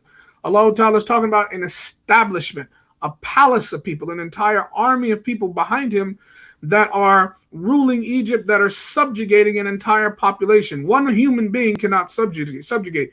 It takes an army of wazirs and ministers and military might and an entire infrastructure to dominate. So the entire family of Fir'aun, وَمَلَئِهِ and his ministers, his entourage, the entire palace were disbelievers. And so they were backing Fir'aun because that was the establishment. And Musa alayhi salam was sent to Fir'aun and to the palace itself. And remember, Musa alayhi salam was a product of the palace himself. So he was going back to his central administrative center and to convey the message of truth and to convey the message of liberation of the children and the descendants of Yaqub. And Allah Ta'ala sent them test after test after test, which came in the form of plagues, different kinds of plagues. So Quran mentions the word rijis. Rijis is an interesting word, ra, jim, zat. Ra, jim, zat, for those of you that learn and study Arabic and speak Arabic. Rijis, anytime the Quran mentions the term rijis, it means ta'un, yani a plague. This is very important for our time. because there's in this juz, Allah Ta'ala mentions that this was a rijis from the sama, from the sky that came down. Allah Ta'ala sent plague after plague after plague to test the people, you mean the house of Fir'aun, the establishment. And Allah Ta'ala also talks about rain in this juz, rain coming down to believers. Very interesting. He talks about plague, rijis, coming down to the house of Fir'aun to test them and to bring them into submission. So it's not a punishment, but it is a test to bring them into submission. But with the believers, especially in the time of the Prophet ﷺ, Allah Ta'ala talks about the rain coming down to the believers to wash away the rijis of shaitan, right? And so the plague that comes from the sky as a ibtila, as a trial, to bring the disbelievers down to their knees, particularly in the case of Pharaoh in Egypt, that's called rijis, right? It's something that came from the heavens. And also the waswasa and the bad whisperings from shaitan is also called in this surah rijis as well. Take a note of that as you're reading through the Arabic of the Quran. And if you notice this word rijis pop up, think deeply about it. Let us go back to Fir'aun and the plague, the rijis that Allah Ta'ala sent down. The first type of incident and then ibtila and test that Allah mentions in this juz was the flood. And this was the flood, the Nile River floods, and it destroys the overwhelming majority of the agriculture in Egypt. And we know that there's not a lot of Egypt had, was a desert, but some of it was very strong in terms of its agriculture. And this was an agrarian society. So every agriculture meant everything at this time. This was before, obviously, the Industrial Revolution. So the Nile River flooded and wiped away most of the agricultural production in the area. This is the first thing. And the second plague was the locusts, right? The jarad, the locust. And so the locusts came in, and the vegetations that were left, the plants that were left, the crops that were left standing, the locusts destroyed all of them. So the food, which was controlled as a monopoly by the house of Fir'aun, the food was gone.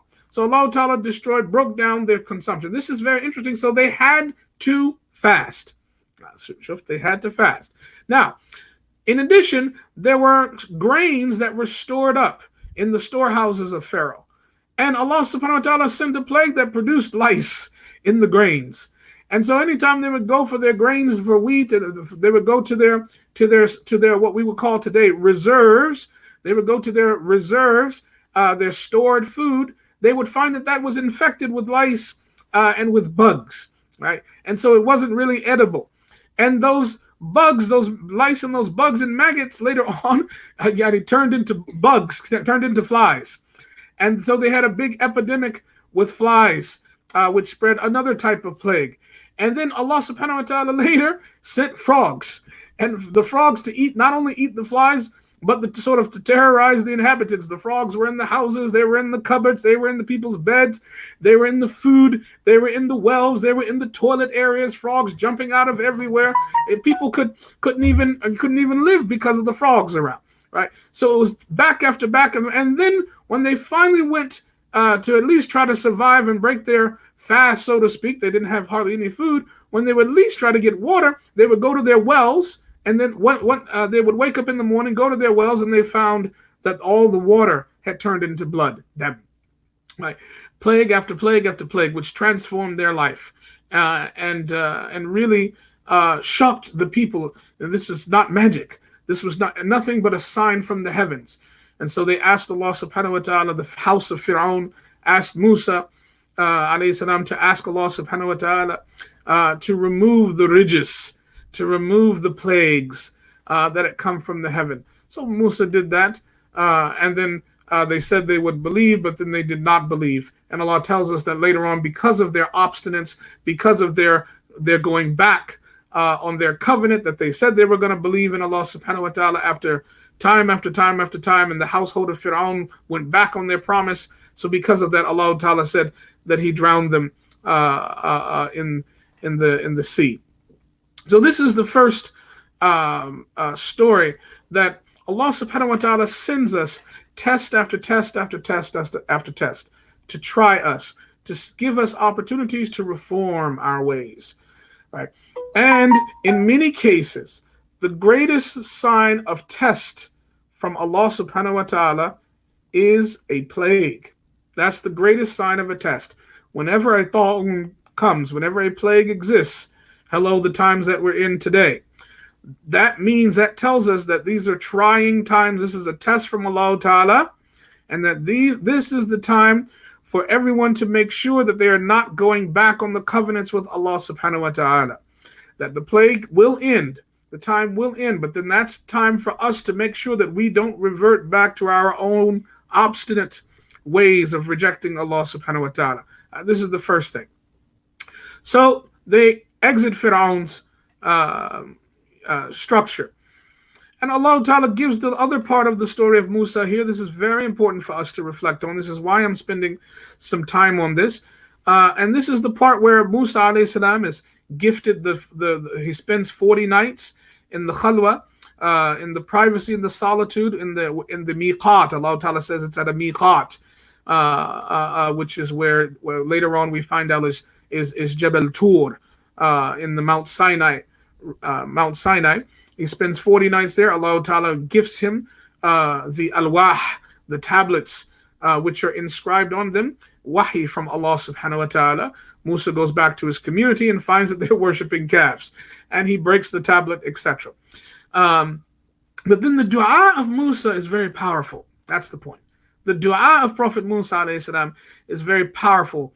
And I want you to think deeply about this dua when you read it. It's ayah 155 to 156, right? 155 to 156, because what Allah subhanahu wa ta'ala had done was Allah ta'ala was going to punish those that worshipped the calf, and Musa alayhi salam intervened on their behalf. And it's a very beautiful dua that he said on behalf of his community. I'm not going to repeat it for you. I want you to do the homework and look it up yourself.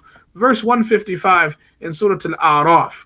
And then after that, dua of Musa, Allah tells us that about the prophecy of the Prophet Muhammad sallallahu alaihi wasallam, that for those who believe and keep their covenants, and they affirm and believe in the risala of this Nabi al-Ummi, this unlettered prophet, right, who stand up for the Prophet sallallahu alaihi wasallam, follow his words, and honor the Prophet sallallahu alaihi wasallam, that those are the people who will be saved. Those are the people who earn Allah's favor. Those are the people that will be in good standing with Allah subhanahu wa ta'ala. And Allah tells the Prophet Muhammad sallallahu alaihi wasallam to declare your risala universally for everybody. Declare that your message is from everyone, right? Declare that this message, that you are an extension from the people, from Musa alayhi salam, but the difference is you're sent to everyone. And therefore, the Prophet sallallahu alaihi wasallam is told this story of Musa alayhi salam, so that he could understand that Musa alayhi salam had a hard time with his community of followers. But then Musa alayhi salam intervened with this beautiful dua that is recorded in the Quran, and Allah Ta'ala, in accepting that dua, made it a connection, or connected it with his people believing in the Prophet sallallahu alaihi wasallam when the Prophet comes. Because in the scripture, Allah tells us in this verse 157 in Surah Al-A'raf, that it is maktub, it is in the scripture, that in the scripture of the Torah and in the scripture of the message of Jesus alayhi salam in the Injil, that a prophet is coming, a final prophet is coming. And so as part of the answering of the dua of Musa alayhi salam, connected to the community's forgiveness and acceptance in Allah Ta'ala, is their belief in the universal message of Islam, as taught by the Prophet sallallahu alaihi wasallam. Now, Allah tells us that after this forgiveness, Allah Ta'ala divided the tribes into 12 different tribes, and that there were different tests that came. There were some that changed the word of Allah. There were some that there was a test of the Sabbath. And then Allah subhanahu wa ta'ala moves on, talks about his displeasure with those things, and then moves on to discuss with us the fact of honoring scripture, honoring our revelation, This is the big deal. And he tells us about our covenant, our mithaq, our covenant that we took, that Allah Ta'ala took from us. Remember, I was talking about a couple days ago, the covenant that Allah Ta'ala has with us. Well, now he mentions what that covenant is. And he tells us that in a time pre-birth, right, before we were all born, Allah Ta'ala took all of our souls, all the souls of every single human being that would live. And he asked those souls one question. He said, Alastu bi rabbikum? Am I not your Lord? This is in the last part of Surah Al-A'raf. Am I not your Lord? Alastu bi rabbikum? Qalu bala shahidna. They said, all of the souls said, yes. This is very important. Allah reminds us of our covenant. In the previous narratives, in the story of Bani Israel and the previous Jews, Allah kept telling us, this is what, you have responsibilities. There's a covenant here. Don't break your covenant. Don't leave your post. Don't leave your responsibility. Now, Allah Ta'ala tells us that there's the final messenger who's coming. His name is Muhammad Sallallahu Alaihi Wasallam, and Allah tells the Prophet Sallallahu Alaihi Wasallam, tell everybody, you are sent to everybody, ajma'een, all groups. You're sent to everyone. Why is the Prophet sent to everyone? Why is the final Prophet a reminder to everybody? Well, it's because every single human being took this covenant, took this mithaq, took this amana from Allah Ta'ala. Qalu bala. When Allah said, am I your Lord? To all of our souls, and all of the souls said, bala shahidna, yes, you are correct. And therefore, the job of all of the prophets, culminating in the Prophet Muhammad Sallallahu Alaihi Wasallam, the job of the Prophet Sallallahu Alaihi Wasallam is to remind us of that covenant. And because when we enter the earth, when our souls enter the earth, our souls, our ruh, become consumed with the material, the maddi, dunyawi, material existence. And we forget the immaterial. We forget the ruhi, akhlaqi, ihsani existence we have. There's a hijab that causes us to forget. And the Anbiya, all of them, ending with the Prophet ﷺ, through the scripture, through the revelations of Allah Ta'ala, are reminders for us. That's why the Quran is called a reminder. And that's why the Prophet is called a reminder. فَذَكِّرْ إِنَّ ذِكْرَ تَنْفَعَ الْمُؤْمِنِينَ. Remind the believers. Remind them of what? Well, you remind them of this covenant that we have agreed already, that our God is one, that we are worshiping one God and our life is going to be in accordance with it. And by extension, when we come into the world, we have this inner innate feeling or inner impression, this footprint, so to speak, that tells us and reminds us subconsciously, unconsciously, and then consciously that we are here for a reason, that we have come from someplace, and that we are supposed to go somewhere, and that we are supposed to be about more than just living a life here. We have a purpose here. That's called the fitrah. That's called the fitrah. Kullu mawludin, the Prophet said, yuladu ala al-fitrah. Everyone that is born on this unique, innate printing that allows them to recognize and to feel that there is a higher power, that there's a God somewhere, that there's something beyond them, that there's more to life than meets the eye, right? And that's why the Prophet ﷺ said it's the parents that mold them in one way or another, right? So this is called fitrah. There's this verse here about Allah subhanahu wa ta'ala taking the covenant from humanity and humanity agreeing on this. That's about the fitrah. That's telling us what our contract is. Don't break that contract. Don't lose your post. And this is the time of the plagues that we're in now, with COVID or with any other plague that will come in the future with the permission of Allah Ta'ala. These are times to remember our mithaq. Remember this amana, right? And so this is the point that drives this part of the Quran home for us. And that is why in this juz, Allah Ta'ala talks about all of humanity. Then he talks about, Adam alayhi salam and Hawa alayhi salam and how from both of them, their children, and how parents have children, and then those children grow up, but those children end up rejecting Allah Ta'ala. Why? Because those children end up forgetting who their parents were and who their responsibility is. And as parents, we have to remind our children all the time of their moral responsibility, not just their responsibilities of doing homework and going to college, but their moral responsibilities, how to be good people, how to be good believers. That's what this is about. And so don't get so caught up in family, that in your own biological family structure, that you lose sight of the larger spiritual, akhlaqi, imani, tawheedi, monotheistic family structure going back through the Anbiya. This is very important. Allah Ta'ala then, he throws some beautiful gems our way. In the middle of the narrative, Allah Ta'ala then throws a gem our way, and we're, where'd this come from? Wow, this is an interesting story.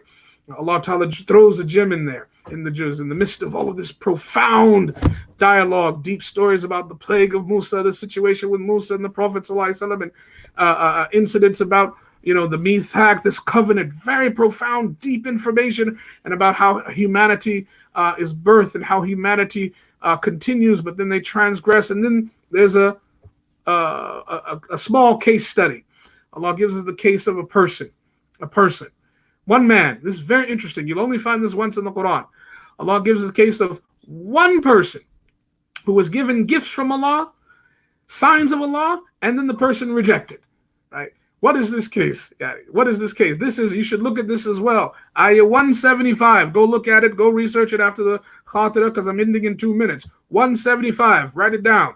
The case of one person who was given gifts by Allah Ta'ala, and the person believed in Allah, but then decided with their own free will to compromise and then reject Allah Ta'ala.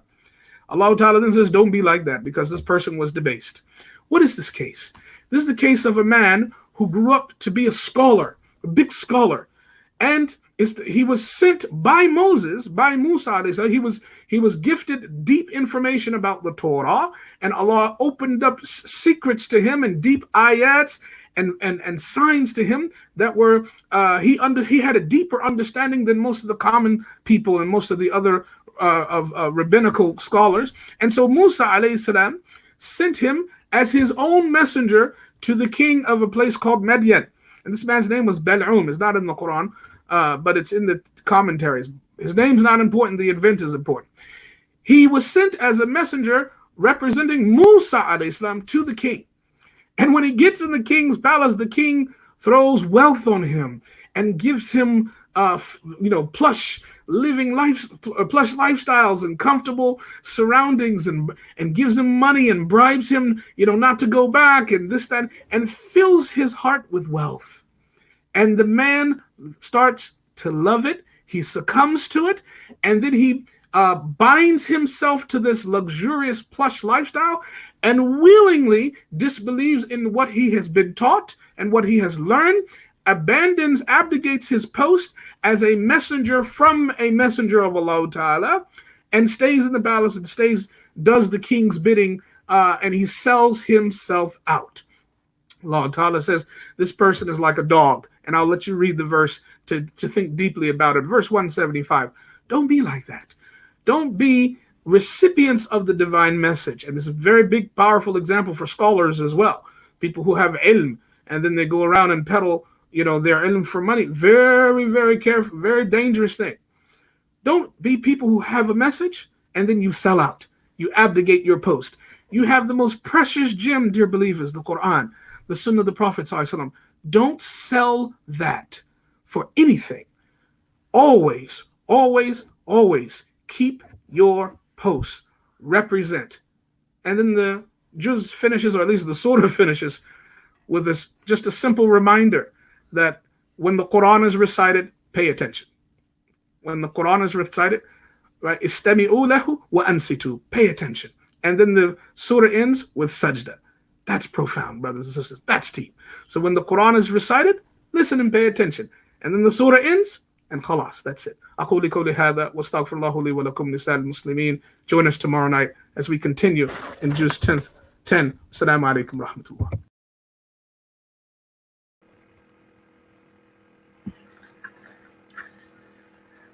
بسم الله الرحمن الرحيم Alhamdulillahi Rabbil Alameen. Wa sallallahu ala Sayyidina Muhammadin wa ala alihi wa sahbihi wa sallam. Alhamdulillah, Alhamdulillah. It's a great honor to follow my beloved friend and teacher, Sheikh Khalil. SubhanAllah, just as he ended with that brilliant reflection, the camera came on, and I'm still wishing I could take a moment to think about it. SubhanAllah. MashaAllah, Alhamdulillah. So we'll pick up where we left off last time, inshallah. We're talking about the spiritual dimensions of fasting and basing our reflections on the writings of Imam al-Ghazali. And alhamdulillah, so just to review where we've been so far, we talked about 3 levels of fasting. The fasting of just merely abstaining from that which is the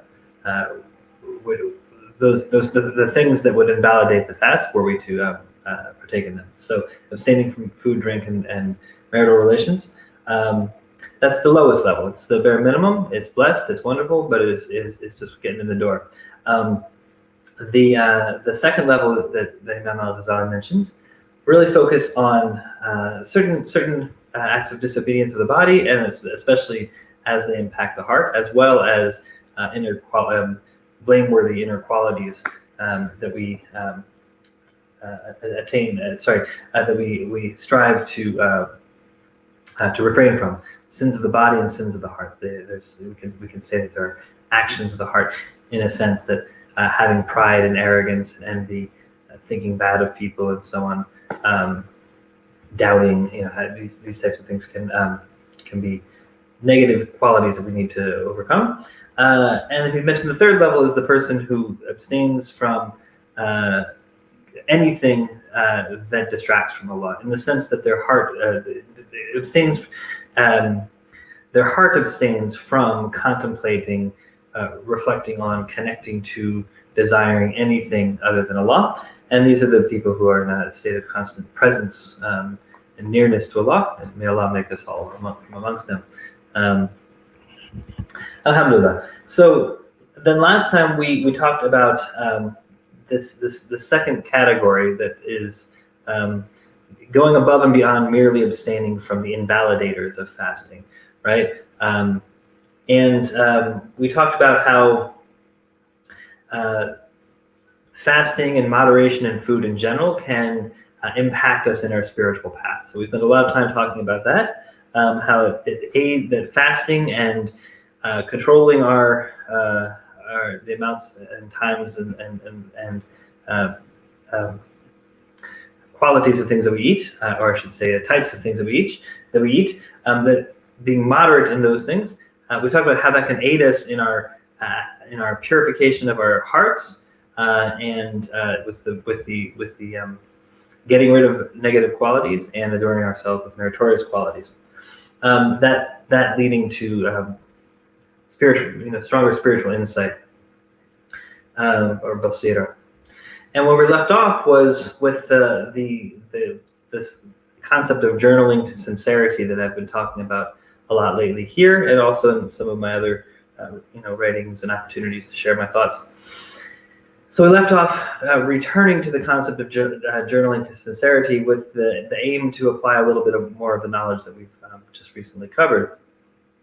Excuse me. So what I've been recommending to myself and to others is to sit down with a journal or type it into the computer if you're plugged in, unless you have a photographic memory or one of those people who's just able to hold on to tremendous amounts of information and keep it present at all times. Then what I'm recommending for myself and others is to do this sort of data dump and to really to get all this stuff onto paper, and in two categories to start. The first is in asking, the second is in thanking, right? So we're looking for sincerity in our dua and sincerity in our shukr, in our gratitude. So when we sit down and we really figure out like what's holding us back, right? What are the spiritual things that we're trying to overcome? What are the sins we might be struggling with returning to? What is it we want in our lives? What is it we hope for our families? What are the good projects that we're working on that we're asking Allah for success in? But to really outline those, to really put them clearly in front of us, so that we can very specifically ask Allah for them. This idea came to me originally from an aqiqah that I went to of a dear friend. And so when his son was born, they had the aqiqah. And after we prayed Maghrib, I think we all, afterwards he just asked us all to, do a dua for him, do a dua with him. And it was, I don't know, my memory was that it was like, page after page after page. It was a very, very specific dua. Everything down to, just career and every little detail. So when my daughter was born, my wife recommended I do a similar kind of dua. At first I thought, it's a little much, don't you think? But I did, okay. I decided, instead of just doing a quick general dua, I sat down and I poured it all out there. I just thought of everything that I imagined that I wanted for my daughter. And it was very, very powerful. I read the dua. I saw a few people look it up, like, okay, can we put our arms down? And it went on for a little while. There was a few patient people there who had to hear the whole thing, but a lot of ameens, alhamdulillah, and a lot of, very specific things that I was asking for. And I go back to that from time to time, once a year, every couple of years, I go back over it and sort of, am I going in the right direction? Am I taking the asbab, the means that are there for me to help facilitate these things that I'm asking for help with from Allah. So journaling to sincerity to produce very sincere du'as. So I did the same thing last night, just my general state, the things that I'm working on, and filled the page with the things that I need help with, the things that I'm asking for. And so then when I was listening to the live program here, and I heard the imam that was speaking in the afternoon, talking about just the dua of breaking your fast, making dua when you break your fast. So I took out my notebook and I read as I was just about to break my fast, and I read through each of these points and named them very specifically. Bismillah, broke my fast. So very, very powerful, because it keeps your sense of need, right? Your neediness to Allah, it keeps it very present in the heart. You remember it. You don't just say, oh Allah, accept my fast and forgive my sins or something like that. Alhamdulillah, that's good, right? But when you bring your sense of neediness to Allah, to your heart, right? Your utter servanthood and need for it, Allah's help in every little thing that you're working toward, this impacts your state. It produces humility. It produces a softness in the heart. It produces a sincerity in the dua, right?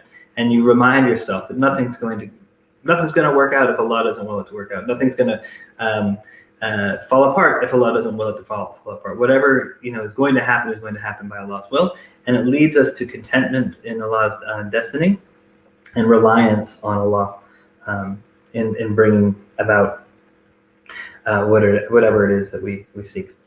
So journaling to sincerity in asking, in your du'as, but then also in shukr, in gratitude and thanking Allah.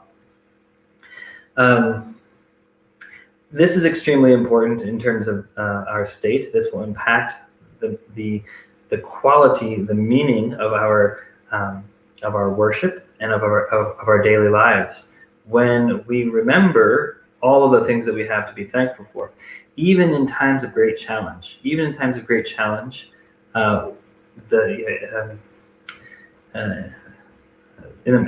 Sorry, I'm forgetting I'm trying to recite the verse from memory, but it's not my strong point. But verily with hardship comes ease. Verily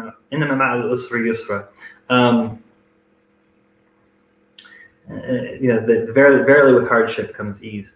That even in those difficult times, even in the times of jalal, there are elements of jamal, right? So even in the times of this austerity and this hardship, and where Allah's might and power is really manifested, right? That many of us have stayed home, or limited our travels tremendously, or people are going out with face masks on, and or we're washing our hands more than often, or however it's restricting us, and for those of us who are perhaps having a mild experience with this, and then we all probably know beloved community members and friends and family who are suffering, and some of us have lost family or friends in these times. It's very difficult times, may Allah make it easy, may Allah accept. But even in these difficult times, we can find the ease, we can find the the mercy in our the rahmah and the ni'mas in our lives, and have shukr for them. And so I strongly urge, in good times and bad, myself first and foremost, to remember to sit down and just catalog all of those ni'mas, right? Some people call it counting their blessings, right? I grew up in an atheistic kind of environment and non-religious, and knew nothing of religion, and wouldn't even really understood what it meant to count one's blessings when I was a kid. When I would hear those, I think in a song, a Christmas carol or something, I didn't know what that meant to count one's blessings. But to really sincerely sit down and catalog, count out as much as you can think of to be thankful for. This produces an awareness, right? So that we don't fall into gloom, we don't fall into a sense of, feeling like things are, that everything's falling apart, right? Even in very difficult times, even in very, very difficult times, there's evidence of the rahmah and the ni'mah and the jamal, right? So that there's evidence of the mercy and of the blessings and of the beauty that we can try to call our minds to. And of course, in some very extreme cases, we focus on survival or just getting through. But when we can, we focus on the gratitude and the shukr. So to be very thoughtful about this, to spend some time to catalog it on a piece of paper, and then to thank Allah, to sit down and say, yeah, Allah, thank you for the iftar. Thank you that we're breaking our food on dates. Where do dates grow in Massachusetts? Do they grow in Massachusetts? I have no idea. Can we grow them here? But I have a box of dates, alhamdulillah, that I bought from the halal store for a reasonable price, and they're like candy that fell off of a tree. SubhanAllah, I thank Allah for these things. Small things like that we're breaking our fast on. We're able to follow the sunnah and break our fast on dates here in Massachusetts in these times, right? When people are concerned about supply chains and so on. Alhamdulillah. So to really have sincere dua for all the little things and all the medium-sized things and all the great things that we have in our lives. Iftar is a great time to do that. Tarawih is a great time to read these prayers, and between the prayers, or to read these lists of gratitude and just thank Allah, knock them all out. Thank you for this, thank you for that, thank you for this. It creates sincerity. It creates a nearness to Allah. It creates contentment. It creates tawakkul, and reliance on Allah. Very powerful. So I wanted to share this with you, and remind ourselves to make a habit of this. Inshallah, it will work for you. Next step on this is connected to fasting and to this level of fasting, of abstaining from base traits, right, and increasing in meritorious traits. Are two concepts that are, I think, are essential to anyone who's ever. What we see is anyone who's ever really served the deen, anyone who's really had a lasting impact on the lives of Muslims after the death of the Prophet sallallahu alaihi wasallam, we see that they are people of muraqabah and muhasabah.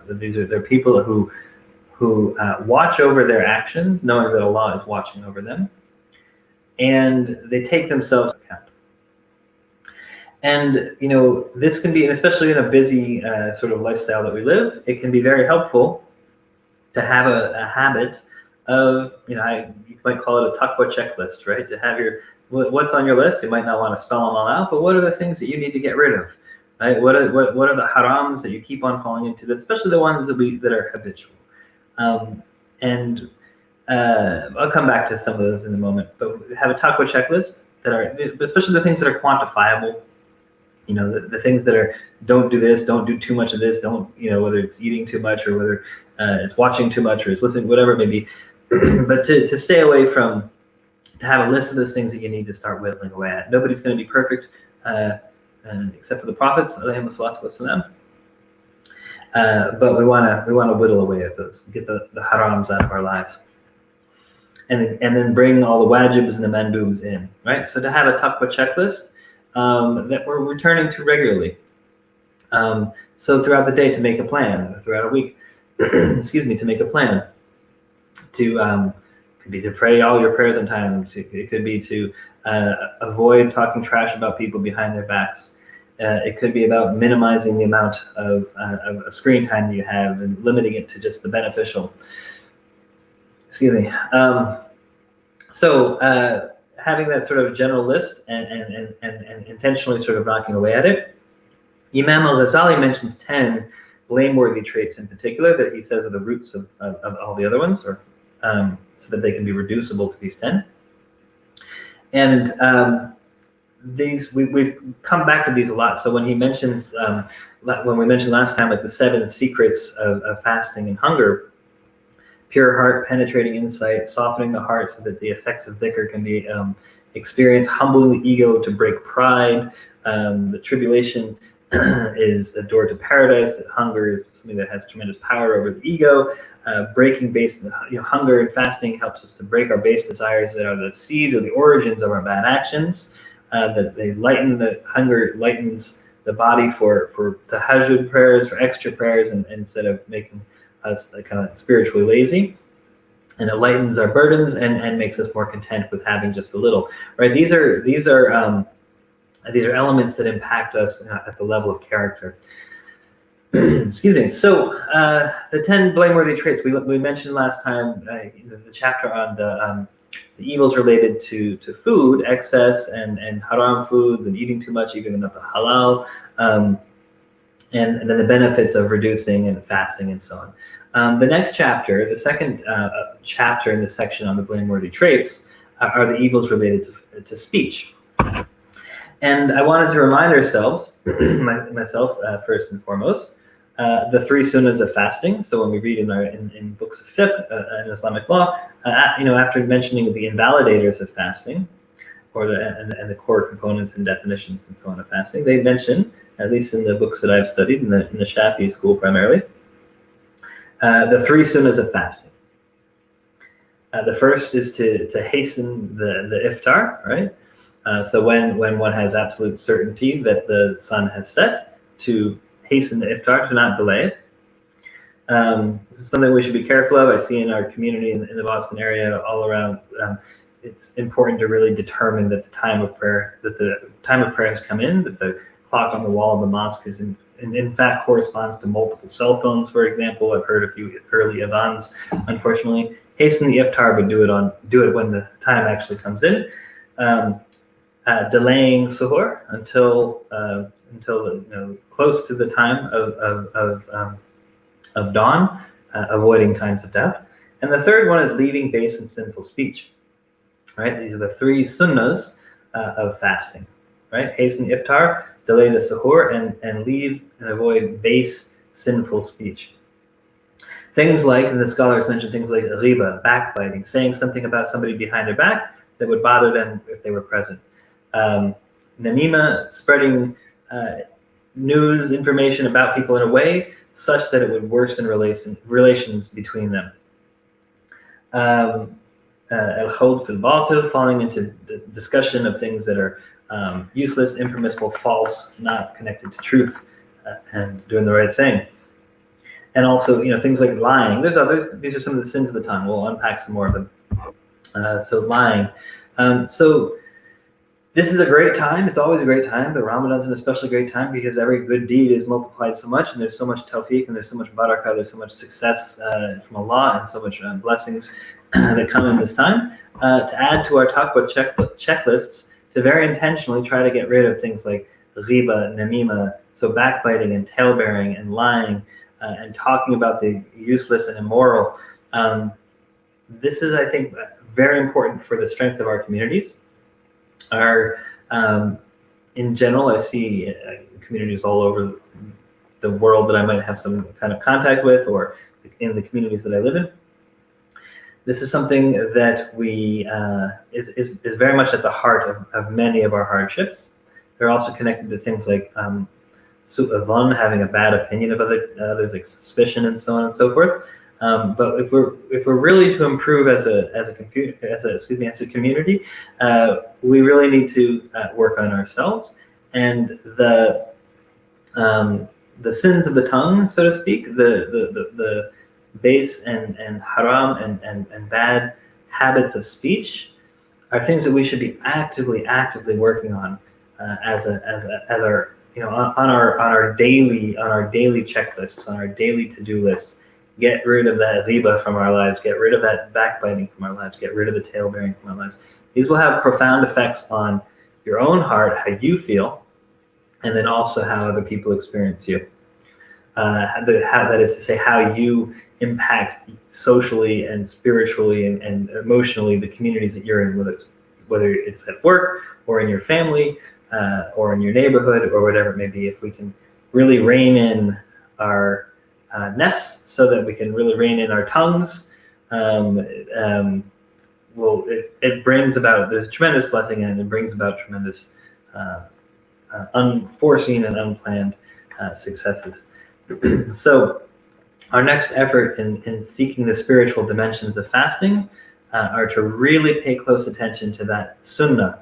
That one of the sunnahs, of course, it's an obligation to avoid haram speech, but it is connected to the fasting as being an especially important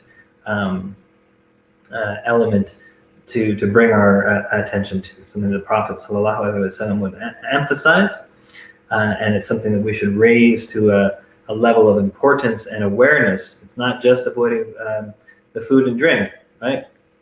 But also to really be careful of how we speak to each other, and how we speak about others in the presence of in our social context and so on. So we'll unpack this more next time, inshallah. We'll talk more about the evils of the tongue, and some of the elaborations that Imam al-Ghazali gets into this, as we continue to unpack this original point about this second level of fasting, of fasting from the base traits, not just fasting from the invalidators, but fasting from the base traits.